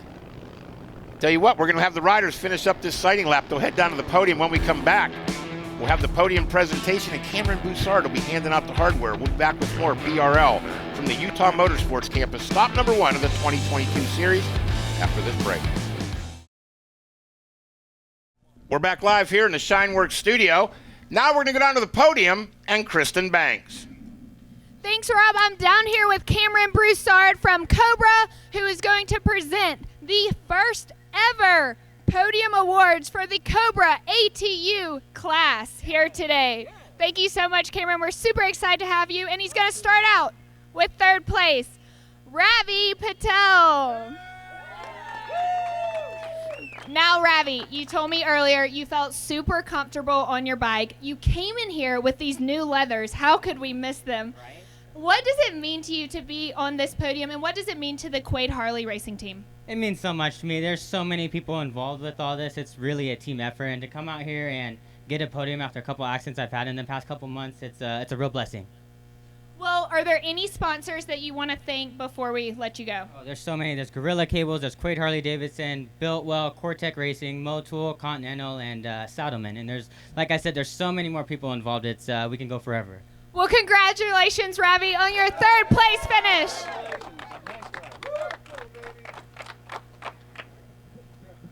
Now, in second place, we have Benny Carlson.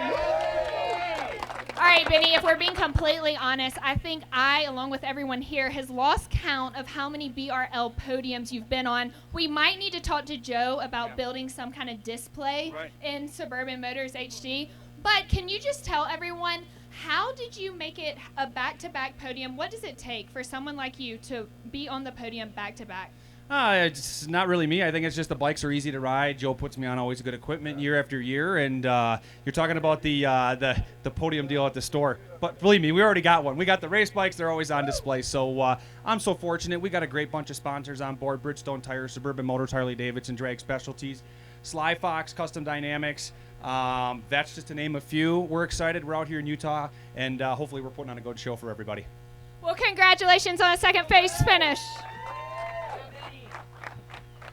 Now, in first place, we have Corey Cowan. I said that wrong. I'm sorry. Corey Cowan, we're going to change it up. Now, the Alloy Arts team, y'all are down 3 people. Y'all faced some adversity this week. You said earlier that you've been on the couch. It seems like the couch is working for you. How does it feel to be the first ever Cobra ATU champion? It feels pretty amazing. I appreciate Robbie and the guys at Alloy Art putting me on a great bike that they sourced from the Quaid Group. Once again, the Pirelli tires that I just came off the last race on were good. They were cold for probably the first half of the race, so it was hard to get up to pace, but I appreciate the clean racing with Benny. And I want to thank the dudes at Motul and Galfer as well, and the guys at Moto Station for always keeping me in check and my head on straight and keeping me in line. So. Well, congratulations, guys, on a great first race. Thank you so much. Back up to you guys. Hey, thank you very much, Kristen. We're back live in the Shineworks studio. You can see the emotion down there as you hoist up your belt there. Brock, I know you've won a lot of trophies in your life. Have you ever won a championship belt? Enviously, I can say no. I wish I had, but that's a pretty cool trophy. There's no question the Bagger Racing. You were actually there when we passed out the very first ones, though. Yep. And it was about 2 years ago. It was, but this is pretty awesome. It's a unique trophy, and then good thinking on your part to do that. Well, we have a new guest with us in the studio, and this guy actually has perfect attendance. He was at the first one, the second one, kicks off the year with us again. Now, he has one of the toughest jobs out there. These Harleys, the newer ones, come with about, is it in the thousands of sensors and microchips? No, not really. Quite, but no. a lot. Definitely a lot. And if you start fooling with them, then the bike just shuts off for no crazy reason. He's addressed all of that. The guys at NAMS go, look, wiring is what we do. Let us make your life simple. That's what you do, right? That's what we try to do, yeah. It's our 23rd year of doing the same thing, and why change? Each and every time you show up, though, you have the biggest class of riders, don't you? You knew what to do when you jumped on board, right? That's why I gained this extra weight since I saw you last time. I figured I would try to keep up with the class. As it increases. Can you fit one of those belts if you win the race? Can you? It fit may one of those help belts? with my Dunlop. Yeah, if you know what I'm saying. Yeah, you got the extra baggage around the middle there. Well, you down there and look at them, and they're all looking at. There's plenty of snaps. It'll fit from small to tall. It'll get you hooked on it. See, you got to put it on. Absolutely. I'd wear that to dinner tonight if I was heading out. That's a good idea. So, the wiring. Mm-hmm. They talked about it earlier on, especially when you start disconnecting things. How do you develop all that? I know you have all the schematics, but where did your background? How do you become a wiring genius? It's probably the hardest thing. The guys that find it are like they're gods around the mechanical world. It's not really that hard, and that I think I told you before that back in 2007 I wrote a book about it, and when people were buying the books, they would be emailing me or texting and saying, "Hey, you made it seem so simple," and it really is. Once you understand it, you just have to understand it. But like you said, with CAN bus, the 11 and up Softail, 12 and up Dyna, and all 14 and up went to CAN bus, and that's a real challenge because it's basically. It's digital communication, and everything goes through one central location, which is like a brain, and it tells the bike what to do. You say the word CAN bus, and I've heard it, and I know that it's kind of the main. Would it be the brain, basically? No, the CAN bus is the form of communication. Form of communication. Right. Okay, so and to get rid of that, when did they come out? 2000. That's what there was two different versions. So there was a J1850, which was like an 05. So there was three components on a Harley that spoke to one another: a speedometer, a turn signal module, and the ECM or ignition module. After that, CAN bus started in 11, then went to 12 with Dynas, and then 14 and up all models.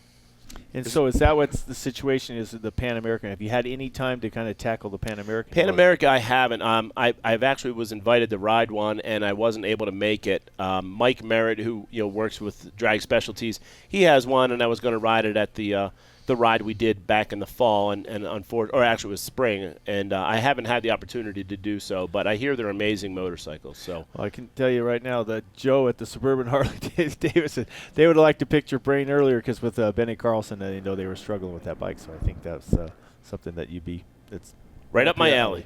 I'll tell you what, earlier this afternoon, we said, let's find out a little bit more about the NAM's Big Twin class, and that's exactly what we did. Let's check out how this worked out.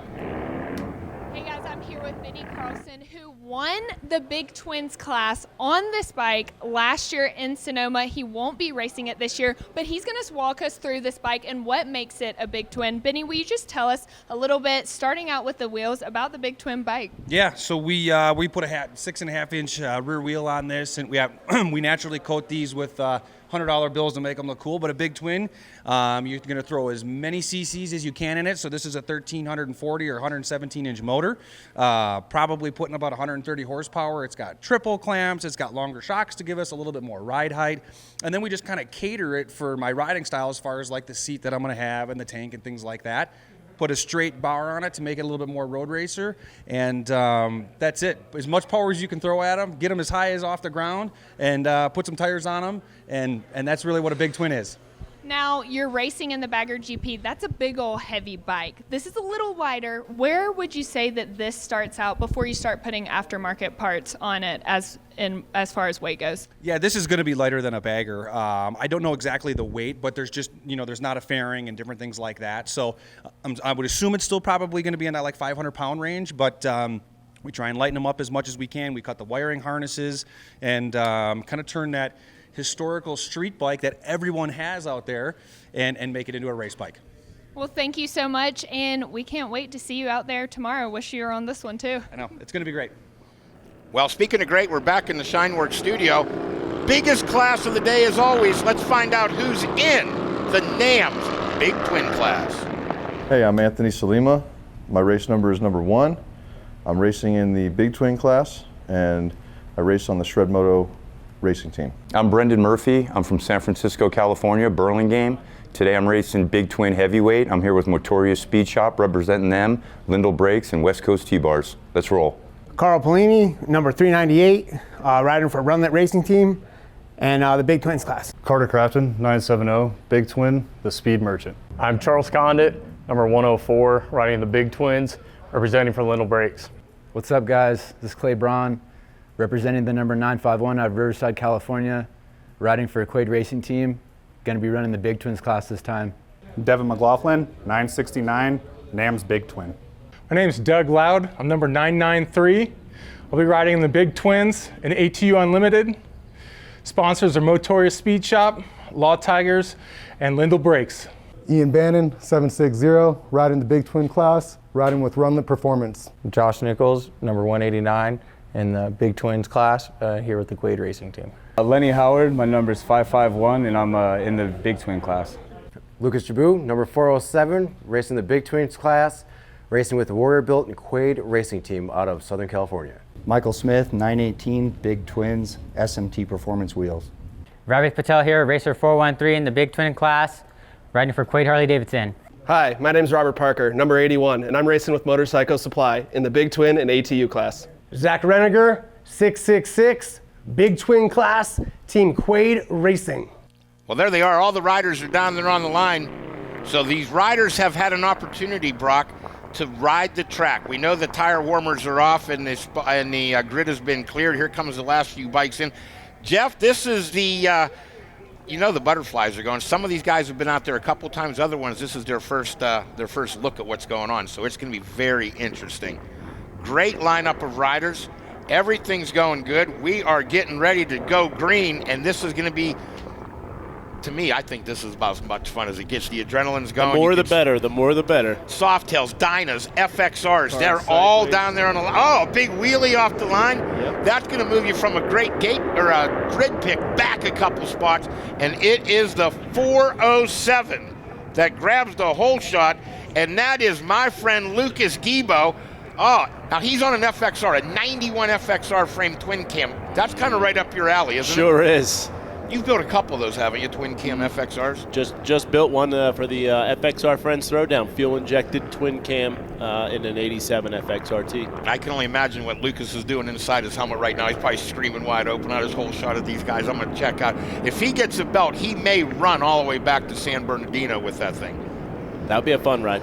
Oh, man, look at the riders, 2, 3 wide coming in the corners. Everybody looking for a little hole in the action so they can punch it through and move up. This is really a good one as too, Brock. These bikes, again, so many different frame tech generations, I guess, from Harley. The FXR, 3-point rubber mount. Dyna, 2, new Softail. What would you call that? I don't even know. I think that's a 2 as well. 2-point, and then there's Indians that are eligible for this too. They make a bike called Chief. It's a like a Dyna basically. Don't have one in the field today, but anybody that has one, bring them out because they're highly competitive. And they're fast, yes, for sure. Big battle shaping up, and it looks like Lucas is coming under attack right now. So I think we lost a couple riders in the class too, right, due to some mechanical issues and crashes. So we're down a few guys. Oh yeah, we're only big. There are 3 corners of a big line back there. There's plenty out there. The NAM's Big Twin class. As we're live in the Shineworks studio, they were in and out of La Pera turn 1 with Lucas Kibo. Now look at us, they're almost going to be 3 wide here. I got a feeling before long, Brock. Absolutely. They're coming in looking. One guy drifts wide, tucks underneath, coming in for the wrapping up the first lap, getting the green flag.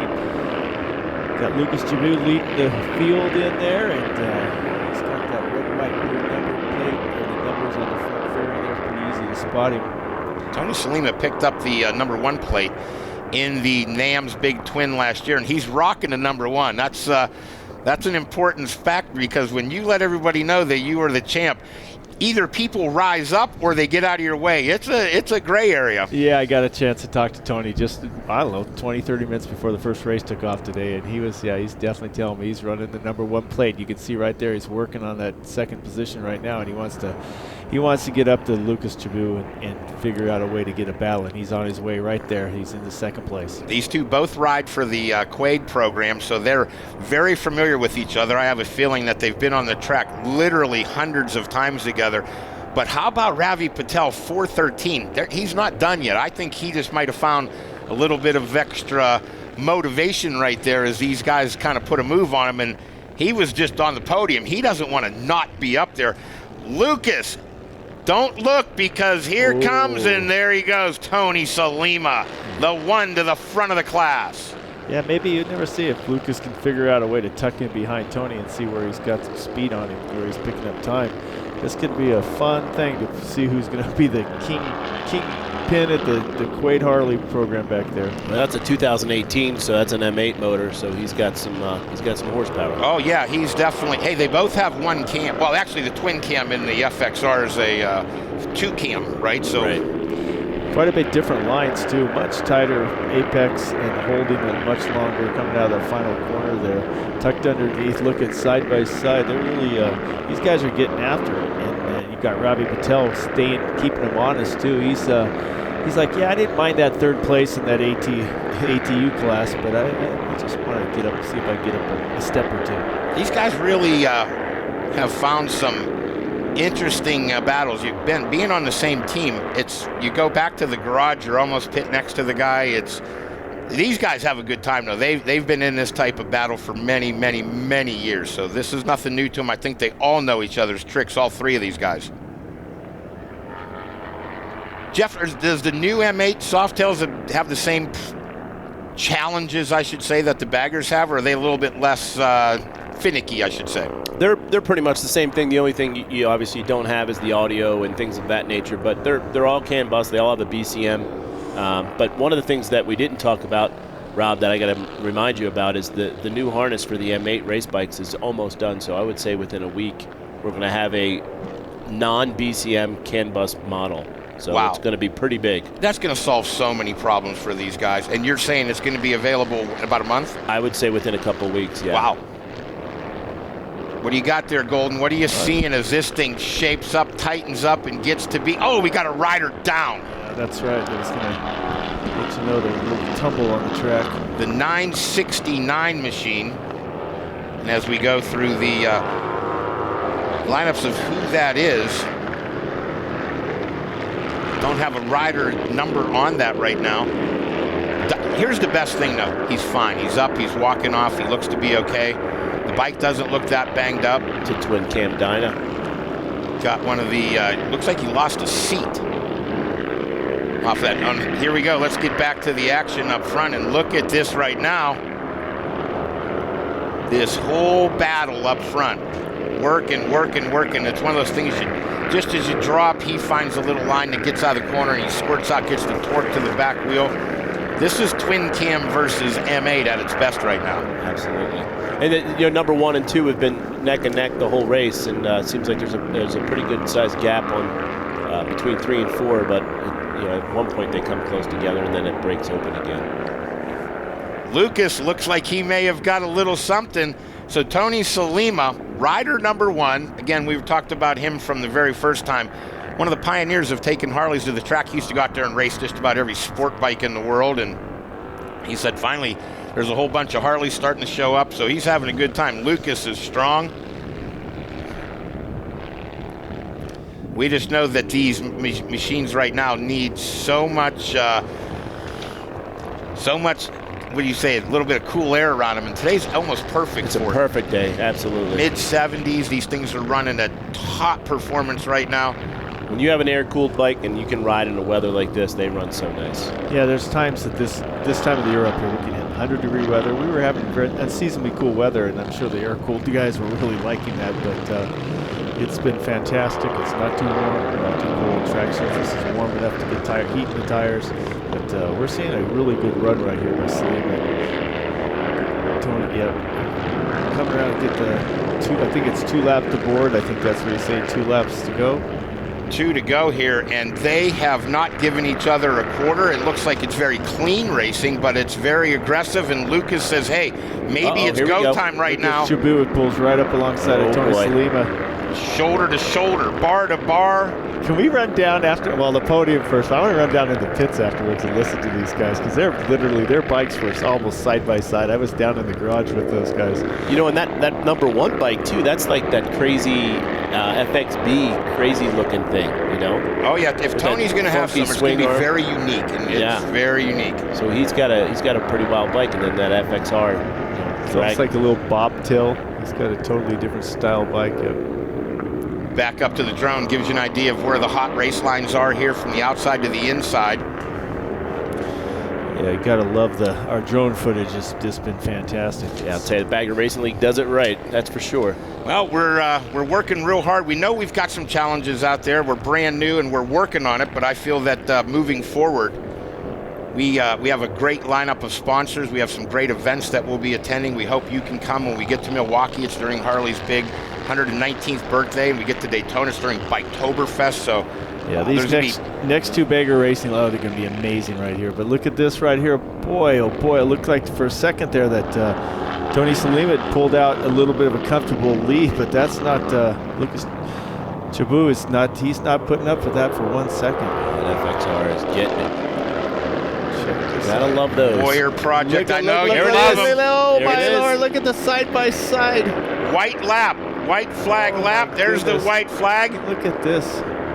Almost a dead heat drag race. Lucas works the in. Tony shuts the door on him. Jeez, Tony held it on, came down over the top. Boy, that was some different line choices. We talked about that first corner down there. Is so different. It's got a big bump on the inside. Some of the people are trying to go around that big bump, and it's the La Pera turn 1, and that's a challenging corner right there. It's the most challenging, no question, on this track. I remember that last year. That was a challenge for a lot of the riders as well. There's a bump on the inside, and if you come in it too hot and you're not in the right spot, it throws these big machines around. And you're talking 500 plus pounds. It's not the easiest little thing to negotiate. So here we go. Here we go. Pass on the inside. If he can hold it, can Salima get back underneath him? That's the thing you see so much in road racing. You can make that hot run, but if you can't get the thing slowed down, and he's able to shut the door on him, I think, right now. Lucas Gabu. And you know I'm a little partial to an FXR, so if I'm going to sit here and root for the FXR, you have to deal with it. I'm sorry. How can you not root for an FXR? It's like... Well, you have a few as well. Yeah, there, buddy. Come on, Adam. I love them. They worked out of the attitude corners down to the Tuella corner, and then on just a couple corners away, we're going to be seeing the final corner and run up to the checkered flag here, see what happens. So the checkers are in Robert's hands out there. Yep, came out of the kink, and then that FXR is getting some length. Now he's the rider. You're not biased, are you? No, not at all. At the very first race we had her, Lucas had a motor problem. They went out into the parking lot, pulled a motor out of a bike, put it in. He got fifth, put it back in that guy's bike, and he rode it home. Here we go. Can he hold him off? And folks, for the first time in BRL history, an FXR wins the NAM's Big Twin class. Couldn't be any better. Jeff, thank you so much for being such a massive part of this. You got more work to do, my man. I do. Thank you guys for having me. I appreciate it. First place gets the belt. The other two will get their prizes. They'll get their slowdown lap. All right. Well, we want to thank Jeff Zielinski. Again, been part of it since day one and biggest class out there and an FXR win. He's excited to be.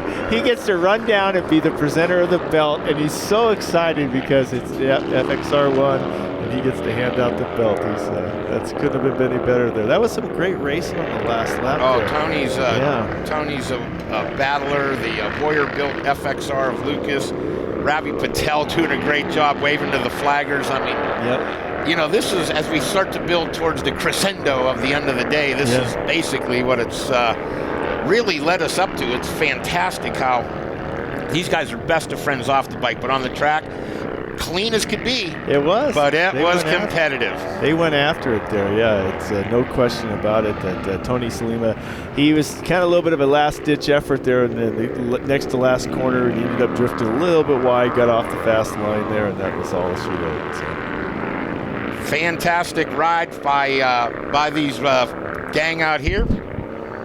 Yeah, it was fun, and you can tell right there. We're talking about Ravi Patel, another third place podium. He got a third place in the ATU, the American Twins Unlimited, and then he comes back with another third place here. So, I'm on the podium each time. But there's a gentleman who's talking to Ravi. He just loves racing. I mean, you talk about racing, you can just see in his eyes. He lights up. He just loves the competition. You can see. Look at, they're just all pumped for each other. Good job, guys. Fist pumps. These three have been friends for decades, and again, they are. My buddy Murphy here, helping everybody out. This guy's the Alcatraz swimmer. He's part of the big military thing. He's a great guy. You see him down in the paddock. The guy's just talking to you. He wants to have a good time, so he stopped here. Just give They went from a hug to a fight, maybe. Fight, little punch, little testosterone. Hey, they got a little testosterone flow in there. There's no question about it. Peace up to the camera, both of you guys. Outstanding job. I'm sure their friends and family that are watching back home are glad to see they're having a good time. We might have had a little bit of a tip over here. We're going to have to see how this one played out as we get the bikes going again. But, you know, it's funny. You know how tough you have to be to pick one of these up if it happens to go down. These this guys isn't a bench press those things. What are you talking about, man? We don't need any help. We don't just stinking. Yeah, you can pick up the debris on the track, but I don't need any help here. I'll push this thing back. Tell you what, let's take a commercial break. When we come back, we'll have the podium and then our final race of the day. Folks, this is the Drag Specialties Battle of the Baggers presented by Custom Dynamics. We're live here in the Shineworks studio, and we'll be back after these messages. Well, the Custom Dynamics crew's up here, but we're going to go down to the podium. Hey, Lori, who you got down there? Thanks, Rob. I'm down here with Jess Galinci. He is the president and CEO of NAMS Custom Products, and we're going to give away some awesome hardware for the largest class, NAMS Big Twin. So come on over. Let's introduce us to the third place winner, Ravi Patel. This is back-to-back podium finishes, sir. How are you feeling right now? Very tired. I can imagine. What did you do to prepare yourself to get back-to-back positions? Honestly, just trying to get my head in the game, like mentally, was the biggest part of it. You know, I feel like the sport is very physical, but a lot of it is mental too. So it was a big part of it. I think you did great. Congratulations, Jeff.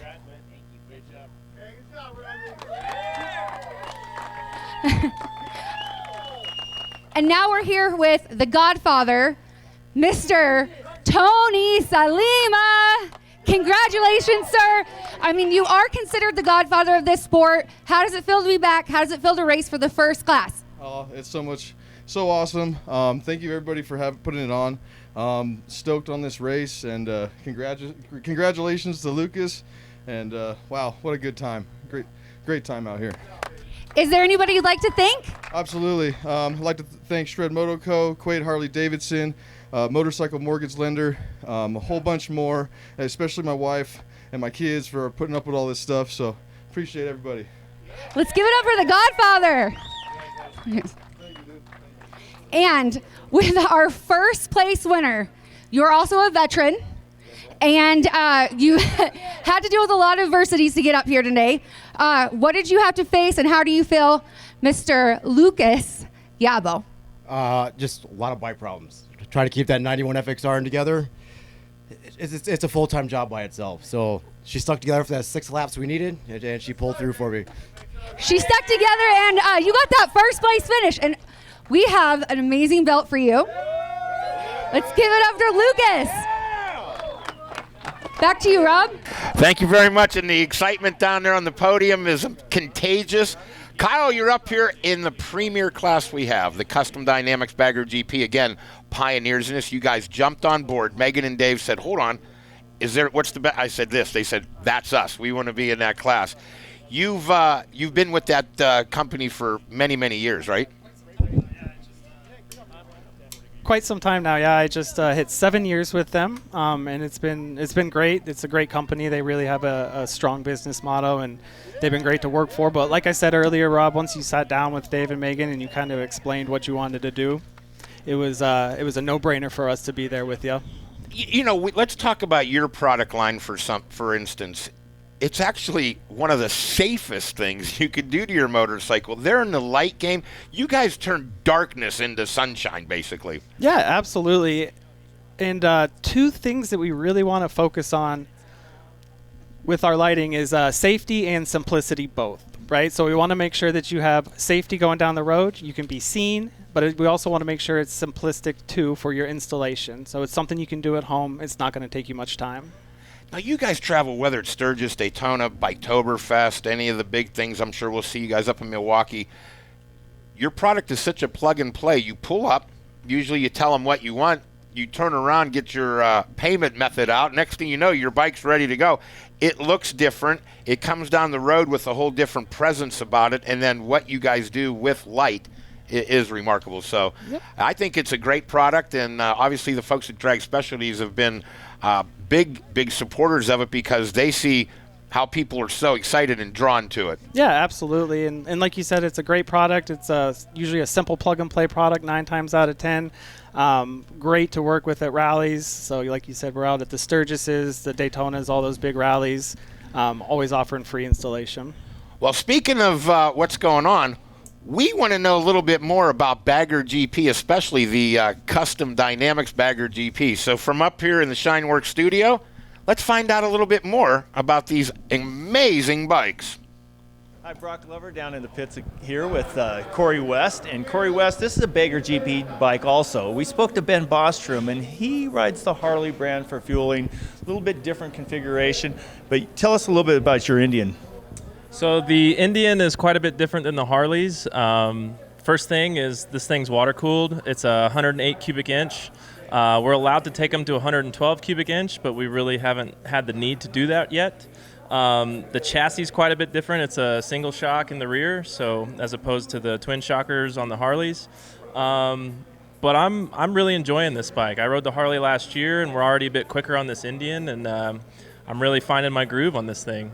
And it's proven to be quite a reliable race bike. I mean, look at the ergonomics on yours. You have a traditional, I was actually surprised, you have a cable clutch. Yeah, and it's really easy to pull too. Like I've definitely grabbed a hold of some clutches on some other baggers, and it's like you almost need 2 hands to do it. So this one, it's a little bit easier to ride. It's got great ergonomics, and the power's really good. So I mean, we even have quick shifter on this thing compared to just shifting it regular on the old Harley last year. So. And one thing I was got the fairing size seems very large, but that has to be an original OE size fairing. Is that right? Yes, correct. And S&S helped us out with some of the fairing brackets and stuff, and everything's adjustable. But yeah, the thing's working really good, and just stoked that Saddleman's here to have me at these races. Well, very good. You heard it from number 13, Corey West, and I can tell you right now from watching practice and qualifying, competitive package right here. So. Well, Brock Glover had a chance to talk to Corey West, but because he's such an AMA Hall of Famer, we said, hey, what about talking to some of the other greats? Let's go back down to the paddock and find out who else the Golden Boy was able to hook up with down in Pit Road and find out about their race bike. Brock Glover here in the pits with Ben Bostrom. They're riding in the 155 bike, and your Bagger GP bikes. Tell the people what makes a Bagger GP bike. You know, these things start off as just a Bagger road bike. You go out there, you cruise around, put your groceries in there, and go on a trip. And somehow they morphed into a race bike, and from year one to year now, this thing really is, the GP element has come into effect. If you look at this thing, there's not a lot of stock parts on it, but there's a lot of parts you can buy. You can buy every piece on this bike, and that's what's pretty cool. And I'm lucky to be racing for fueling because they just keep pouring love into this thing. Well, the lap times that you guys are doing out here is beyond impressive. They do look like kind of a bike you could take down to the store, but on the track they don't perform like that, do they? No, they actually perform like a race bike, and that's what I try to tell people. People are like, how do you guys ride those things around there? Look, if you take the lap time and put it with a sport bike, there's not that much difference in them. And honestly, this thing weighs, I don't know, 600-700 pounds. You know, it's just a phenomenal machine. It's actually very fun and very friendly to ride. She doesn't want to throw you on the ground. Well, that's nice to hear. I mean, coming from somebody with your credibility of what you've ridden in World Superbike all the way to AMA Superbike Championships, and you can just see from walking around looking at this bike, I mean, you've got a lot of features on this motorcycle here. And this, right, again, 127. I think the limit's 131 cubic inches for a normally aspirated air-cooled bike like this, but you're not quite to that level, but what the fueling team has done is remarkable. They're always playing with it, and as a rider, you kind of watch the gauges because that's your horse, You're the jockey on there. You want to make sure nothing's going wrong, just for your own safety and everybody behind you. It's still a bagger. Very good. Well, good luck tomorrow, and we'll watching you racing. It's going to be fun. Thank you. Well, we're back live in the Shineworks studio. Final race of the day, Bagger GP. We've got some of the best that have ever done it. Brock, you were talking to Bostrom, obviously. Corey West is amazingly good. We're going to see Benny Carlson back in action. We're going to see Robbie Lane down there on the number 99. He calls his bike the Mullet. He's given it harken back to the 80s. It's white with the Miami Vice blue and pink on it, and that thing They borrowed a motor. Now listen to this. They borrowed a motor. The motor has been to Sturgis 3 times. It's raced every race we've had except, and now, again, this one, because it was a spare, it was the last one.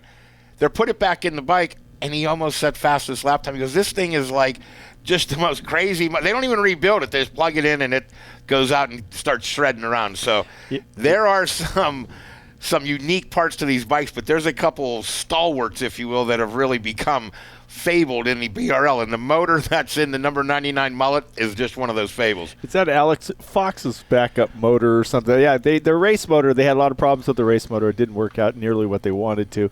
Pulled it out, put something that they know they can finish the race. See all the activity we have going on here. There's something for everybody, whether it's go-karts, freestyle, motocross. There's a big group of fans in the back section checking out all the action here, and they're being entertained by all the creativity. The state of Utah, if they have anything with the motor, they're like, come out here and enjoy yourself with it. Yeah, it's everything. You see the freestyle guys right there. It's probably a little bit of a shallow double back flip in tandem there, and it's just that's not an easy task to do. And you see the flags whipping around like that.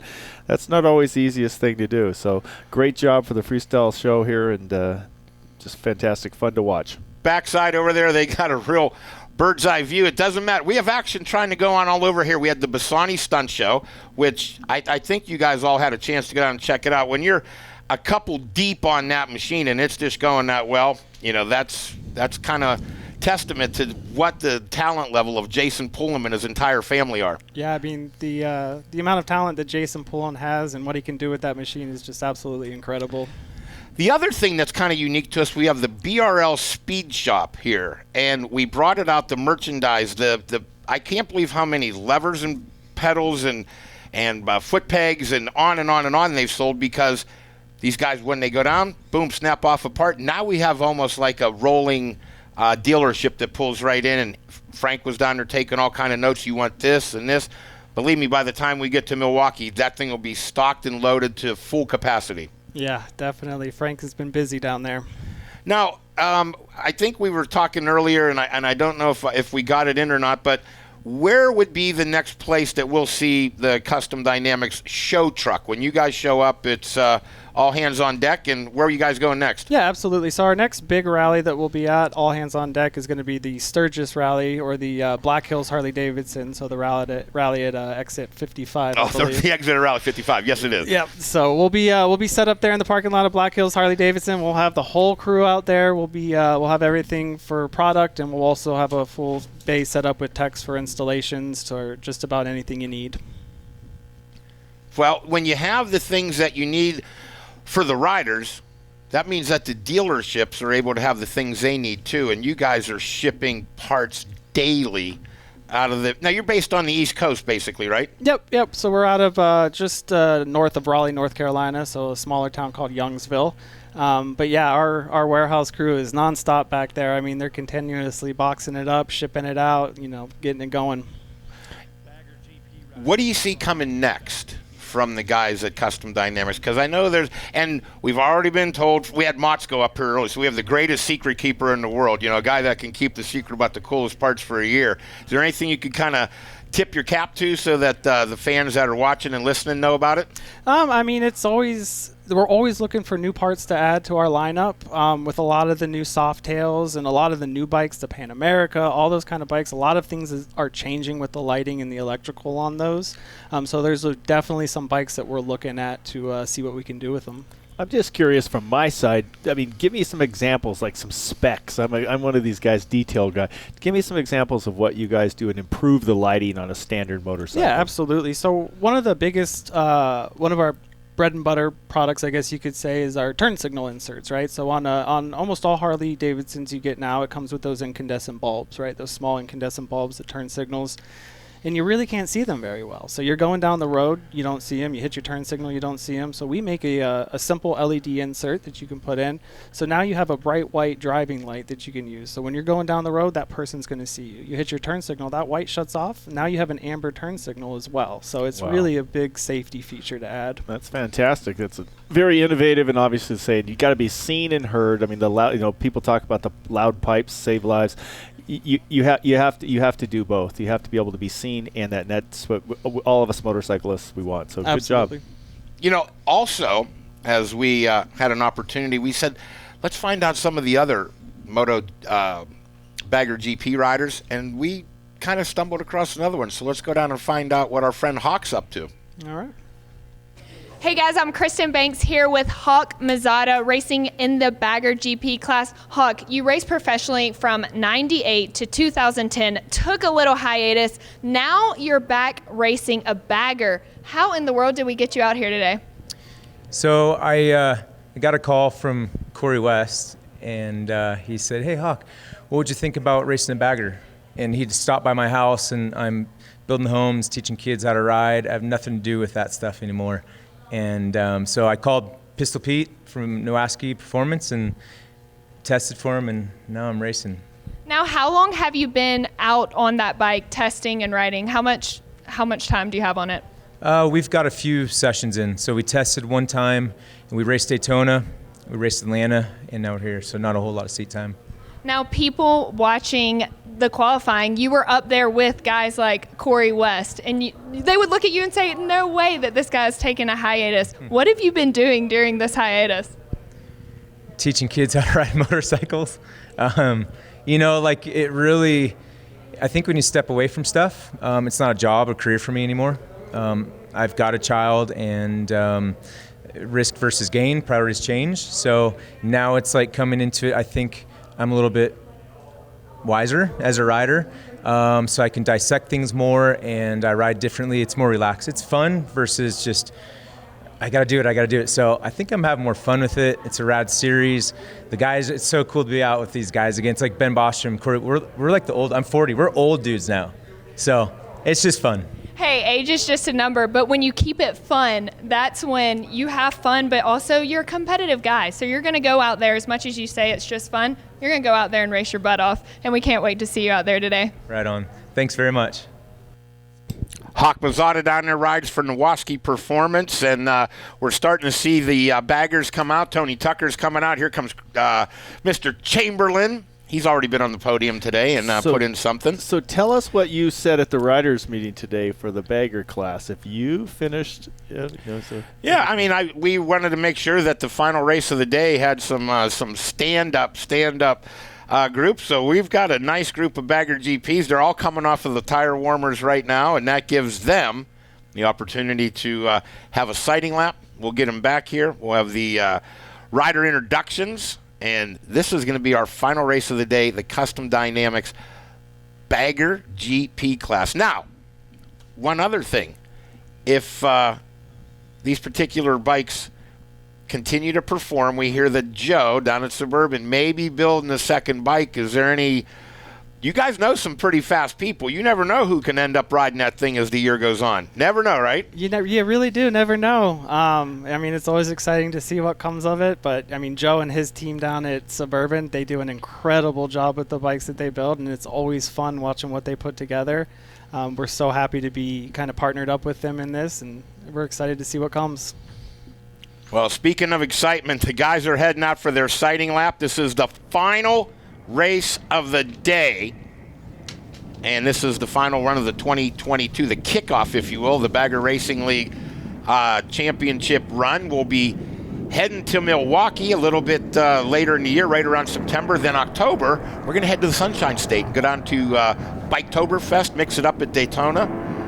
Brock, you've been down to Daytona a couple times, I would say. Once or 17, 20 times. Yeah, exactly. It's you guys have some great couple of races coming up. I mean, the Milwaukee event, right in the home of the motor company, right there in Milwaukee, where the Harleys are all built, and at the Milwaukee Mile, and then you're doing Biketoberfest in October down in Daytona. So that's a fantastic couple next venues for the Bagger Racing League. We did a couple of studies. The track was built in 1903. Harley built their first bike in 19, so they're both 119 years old.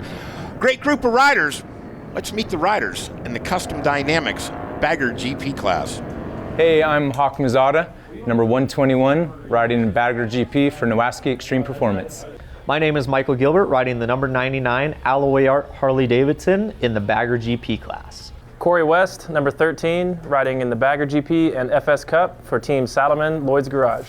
I'm Benny Carlson, riding number 9 in the Bagger GP class, riding for Team Suburban Motors Harley Davidson Sly Fox Custom Dynamics Racing. Shane Narbonne, number 1, racing in a Bagger GP class for Trash Racing.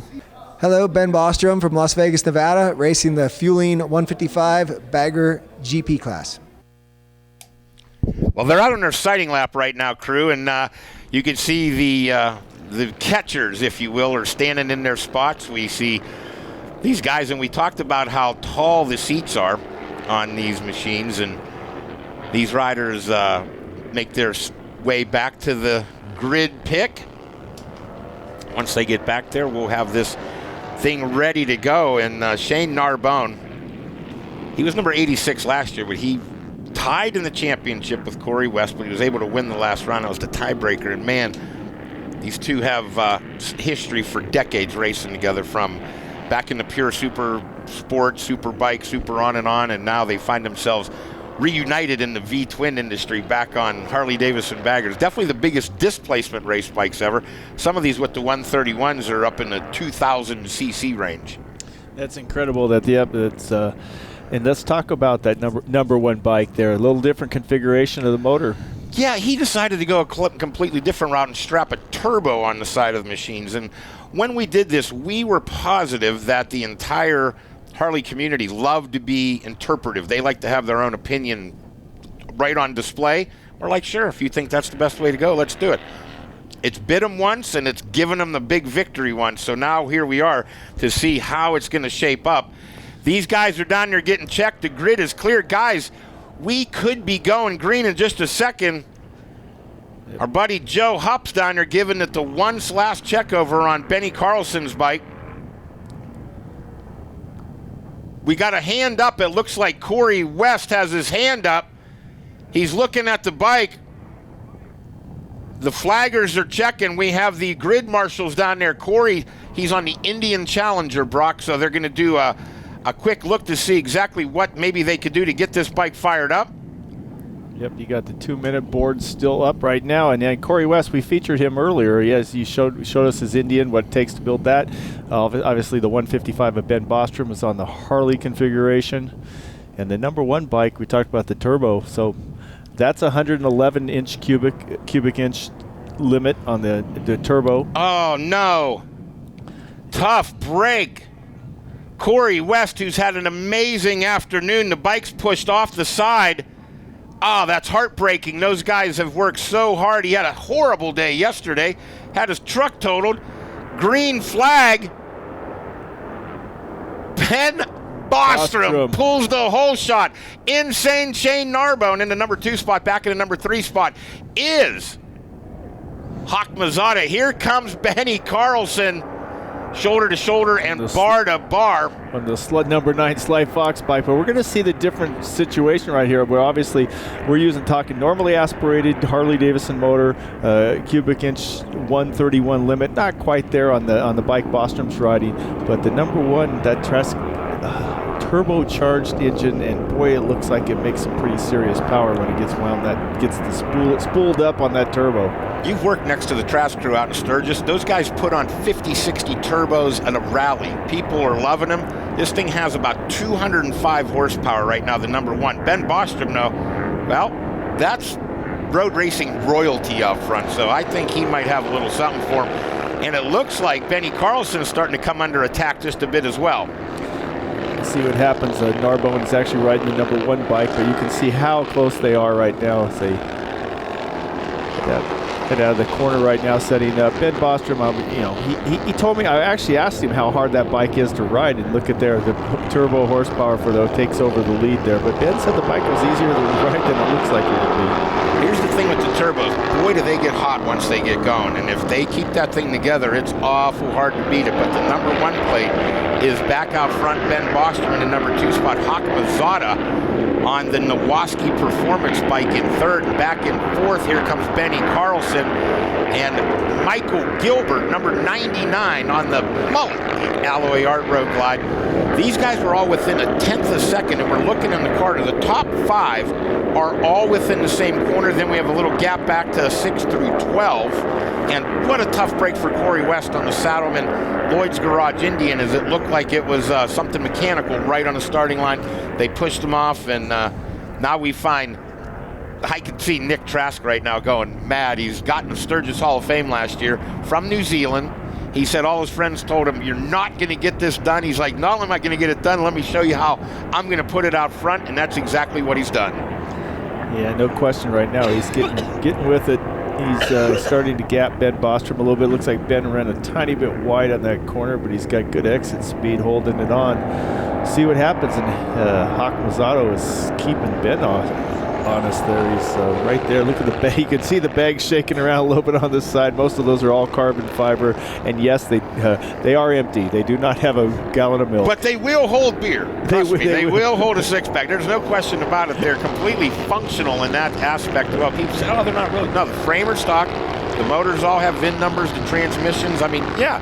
I think people have all changed their fork, shock, and swing arm on Harleys, because that's what you do when you get one, is change everything. So these things are pretty much, other than headlights, taillights, and things, you could plug one of these together and go ride it around. So don't think these are some handcrafted Exotica. You rode works bikes. These are race bikes. I rode them both, trust me. But watch here, we can get a little insane Shane Narbonne. If we can see how he's kind of known for backing her in there. See that right there? You're backing in a 600-pound motorcycle, man. That's I was down there in qualifying today. I just stood in that corner and watched them come in. It was exciting to watch.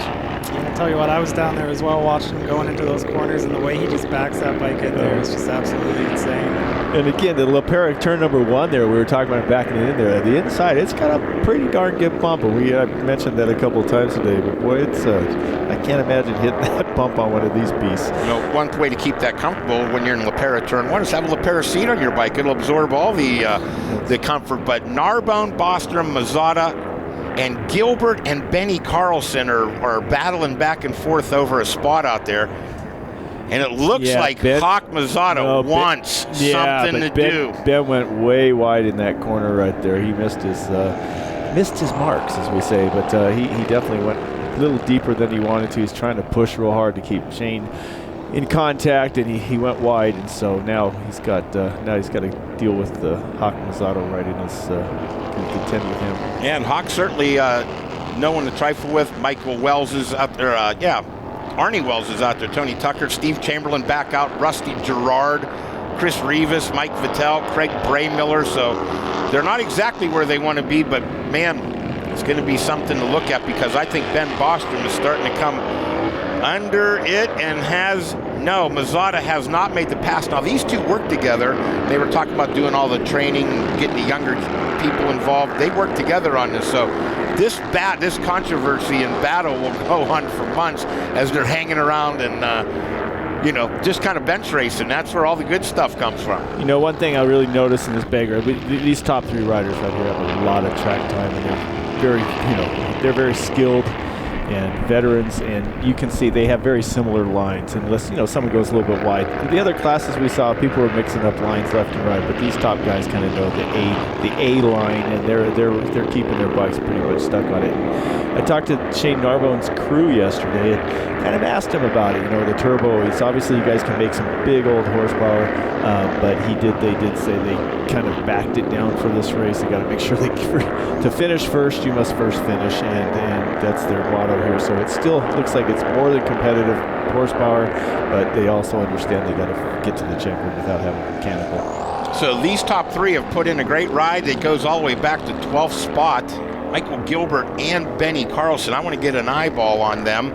I know that the race that they've been putting on has been back and forth. But Michael Gilbert, he's on that number 99 mullet. Hawk Mazzotta on the Nowoski Performance Road Glide.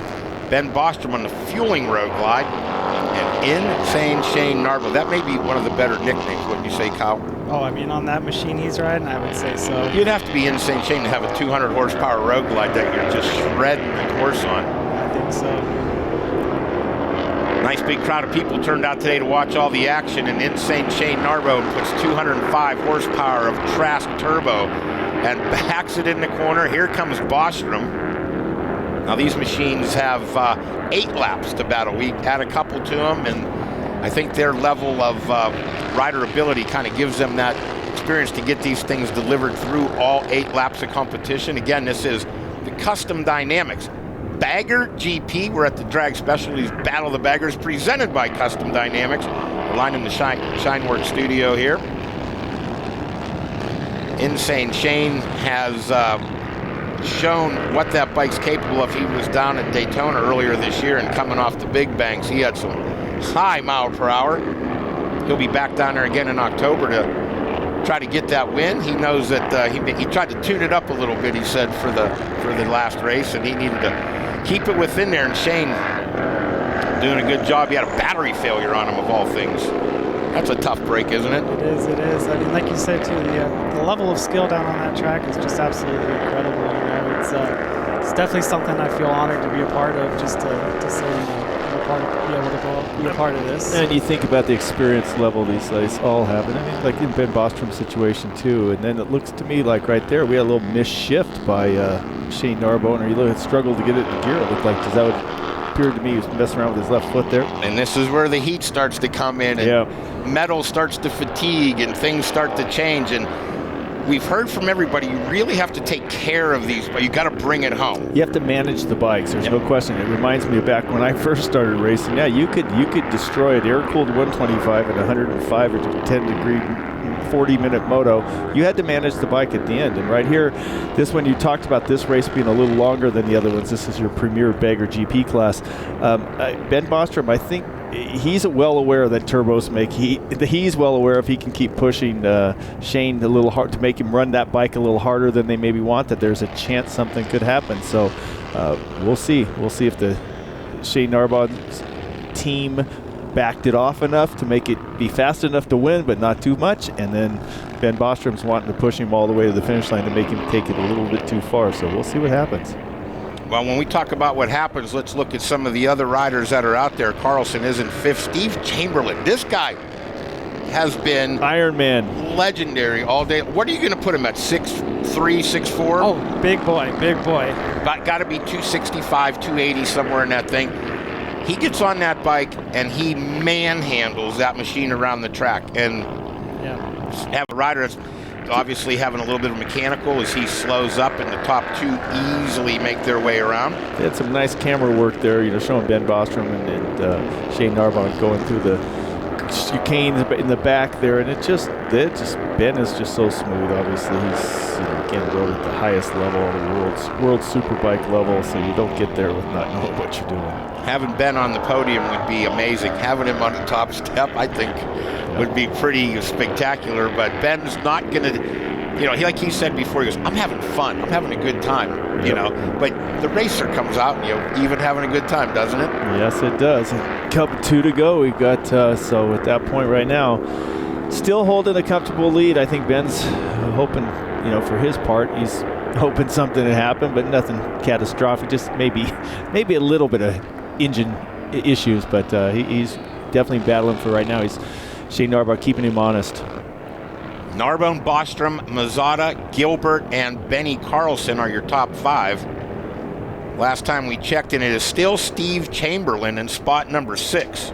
Yeah, I mean, Ben was almost, he was about 9/10 of a second, almost a full second quicker that time, closed the gap down to less than a second. He's 3/4 of a second behind, so we'll see what happens. I know Shane had, had one lap in there, missed a shift and had another problem, but we'll see if he can close it down.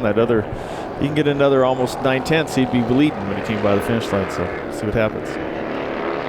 There goes Rusty Gerard out there, number 47. He made a big drive out here. He's been shredding streets and canyons for years. He said, I'm going to get out there and mix it up with the boys. He's represented himself very well. We hope to see him back at future rounds. Great personality, good guy. Tony Tucker up there, now in the number 7 spot, so he's going to have to go to work on Steve Chamberlain. And Tony, right out of Ogden, Utah, so very close to this track. He'll be able to be home by dinner time. Yeah, and Tony Tucker's probably literally half the, I mean, he's not a small man, but he's half the size that Steve Chamberlain weighs, so he's got a weight advantage there. We've got the white flag waving right here. Shane Narbonne is coming by, backing it in. There we go. Nice camera angle there. I just love to see him. The first time that we saw people backing baggers in, I think people got scared first, and then after they were scared, they were impressed out of their mind, and then they just want to see it again. It's, It is so cool to watch. It's an experience for sure. It's like the ground almost shakes down there. It's such a... That's a great shot right there, and we see, how about that pass, 2 at a time? Yep. That's Rusty Gerard down there mixing it up. Man, ever since drones came into play, it's really added a whole nother element to what's going on. You can see how the lines are out there on the track, why they chose to go inside or outside, whatever the scenario. So, man, just love the footage. Fans on both sides of the track today, loaded up on the backside, bunch on the front side. So, obviously, the crowd's coming out to check out the action. They heard about it. We had a big radio campaign, and obviously all these riders have been letting their friends and family know that, this is something they're highly involved in. And it's Shane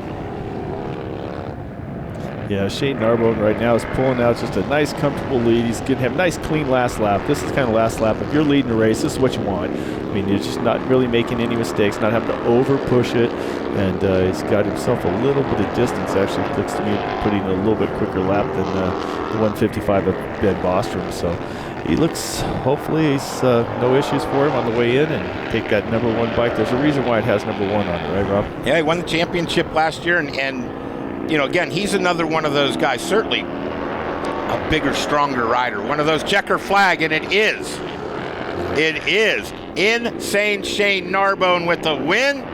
Ben Bostrom comes across the line in the number 2 spot. Now he's doing a little off-roading through the gravel pit on that turbo. Yeah, checkers out there. He just, It's okay. It's an adventure bike, too. Yeah, exactly. Hawk Mazzata, great ride out there. I got to think Pistol Pete's pumped up about that. He'll be picking up some hardware down on the podium. Yeah, that was great. I mean, somebody who just hasn't been racing much, like I said, turned 40 years old, just teaching kids how to ride and kind of off the couch and comes off the couch and ends up getting the thing on a podium. And it's not like he got beat by a couple of scrubs, huh? He got beat by some world caliber racers, and so that's a fantastic job by Hawk Mazzata. Absolutely. Well, Brock, Rob, I really appreciate you the got work to do, son. I need to start running to the podium before I'm late over there. So okay. Thank you very much. If you told Megan you were late, you'd be in big trouble. Absolutely. All right, it's always great to see you guys. Hey, thank you. Let's take him through the top 10 here. Mike Vitale, number 117 and 10th. Rusty Gerard, number 47 and 9th. Chris Rivas, big-time drag racer, but now he's a road racer, number 8. He rides for Bassani. Tony Tucker, well, he rides for Tucker Speed. Steve Chamberlain, that's our guy. We're very excited about him. Iron butt. Michael Gilbert in 6th. Benny Carlson, Hawk Mazzata, Ben Bostrom, and Shane Narbonne brings home the number 1 spot. I think everybody moves up one. 1 spot, yeah. Yep. 1 spot, but yeah, it's everyone will move up one, but it's Shane Narbonne with the win. And tell you what, that was not a bad afternoon of racing. Perfect day. The beautiful sunshine was out. The temperature was ideal. The racers were finding some good inside-outside pass lines. I mean, who would have ever thought that at this day and age, that racecraft, as we often talk about it, that transferred over to this is really starting to pay dividends. Yeah, and we talk about it. I just think it's so relatable. I mean, these bikes right here, as we get this nice drone footage down, we're running on the east course. You can see the first turn is right here on the left there, the front straightaway. It's such a nice facility here, and just this such a relatable group of bikes that everybody understands. They can see people riding down the freeway on a very similar looking motorcycle, and and the bagger category in general is just really picked up in the last 6, 7, 8, 10 years, and that's where your dream came true, to have the baggers out on the tracks, because they're performance baggers now. No more low. Now they're raised. They got real suspension on them, real brakes, and these now are not just for show, they're for go. We've often talked about the custom bike market, for years when the choppers, they were super cool to look at, didn't turn or stop very well, and had very little suspension. Then they went from there through the 90s. It was take whatever you have and slam it on the ground. You can't get it low enough. And then after that, there was the big wheels and the return of the choppers with the massive tires. But none of those bikes did things well except look great, parked or hit the air button and slam it on the ground. But as soon as we were able to bring in better brakes, better suspension, more powerful engines, better ergonomics package so your hands weren't above your head when you ride. And all of a sudden, you could see just what's capable on these machines. And these riders are going to be making their way down to the podium. We'll have them lined up. We'll take one more commercial break, and when we come back, we're passing out the hardware in the Custom Dynamics Bagger GP. We'll be back in just a moment. Back live in the Shineworks studio, and you can see Insane Shane down there. That's Brian Bostic, a good friend of mine, and he's got the hands clapping. Tim Cotter down there running the podium. That guy, is there any rest in him? He rebuilt Loretta Lynn's. He runs motocross. He's down here. He's doing it all. So Insane Shane will be down there taking his top step. Hawk Mazzata's in the mix as well, and Ben Bostrom down there. I know that Kyle made his trip down there. I think we go down there, and Kristen Banks, who you talking to? Thanks, Rob. I'm down here right now with Kyle Hoffman from Custom Dynamics, and he's about to hand out some hats and awards for these Bagger GP podium finishers. Thank you so much, Kyle, for being here. First off, we're going to start with third place. We have Hawk Mazzata.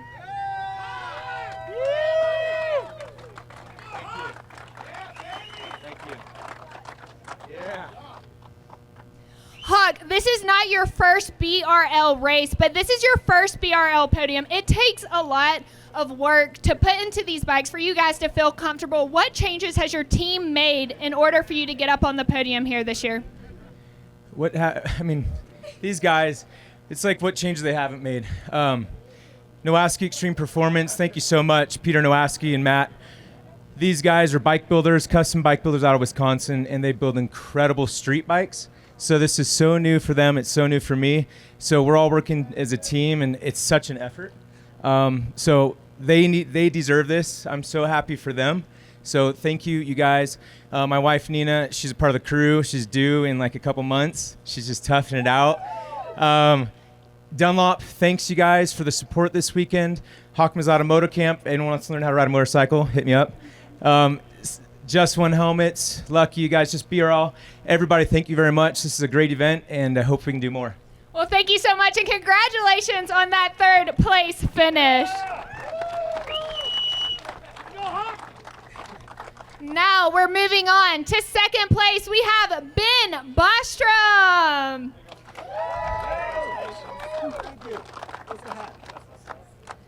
Ben, that Fueling Racing team has hooked you up with quite the bagger, or should we call it the flying pig. Now, earlier today, you told me the bike is perfect, but the rider is the issue. What has changed? Because obviously you're on the podium. You're not just an average rider.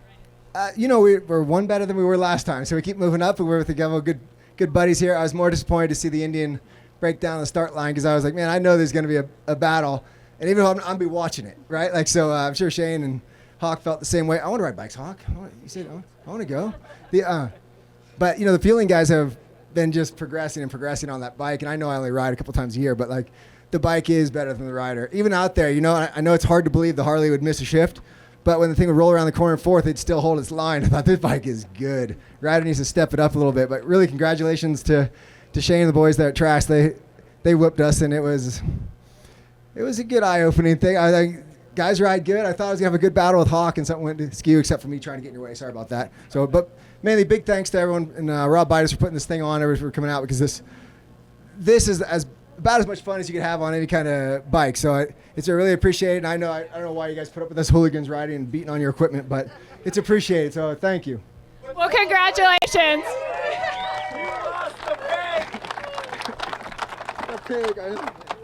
Now, in first place, we have Insane Shane Narbone.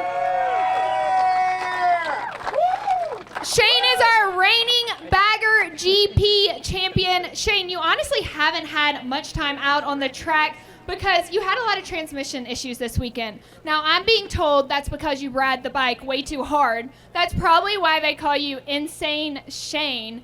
How were you able to go out there today and get it done? Oh, I can't thank these guys enough. They bust their butt day in and day out. So it's amazing. Yeah, we had some problems yesterday, so we kind of lost a couple sessions there.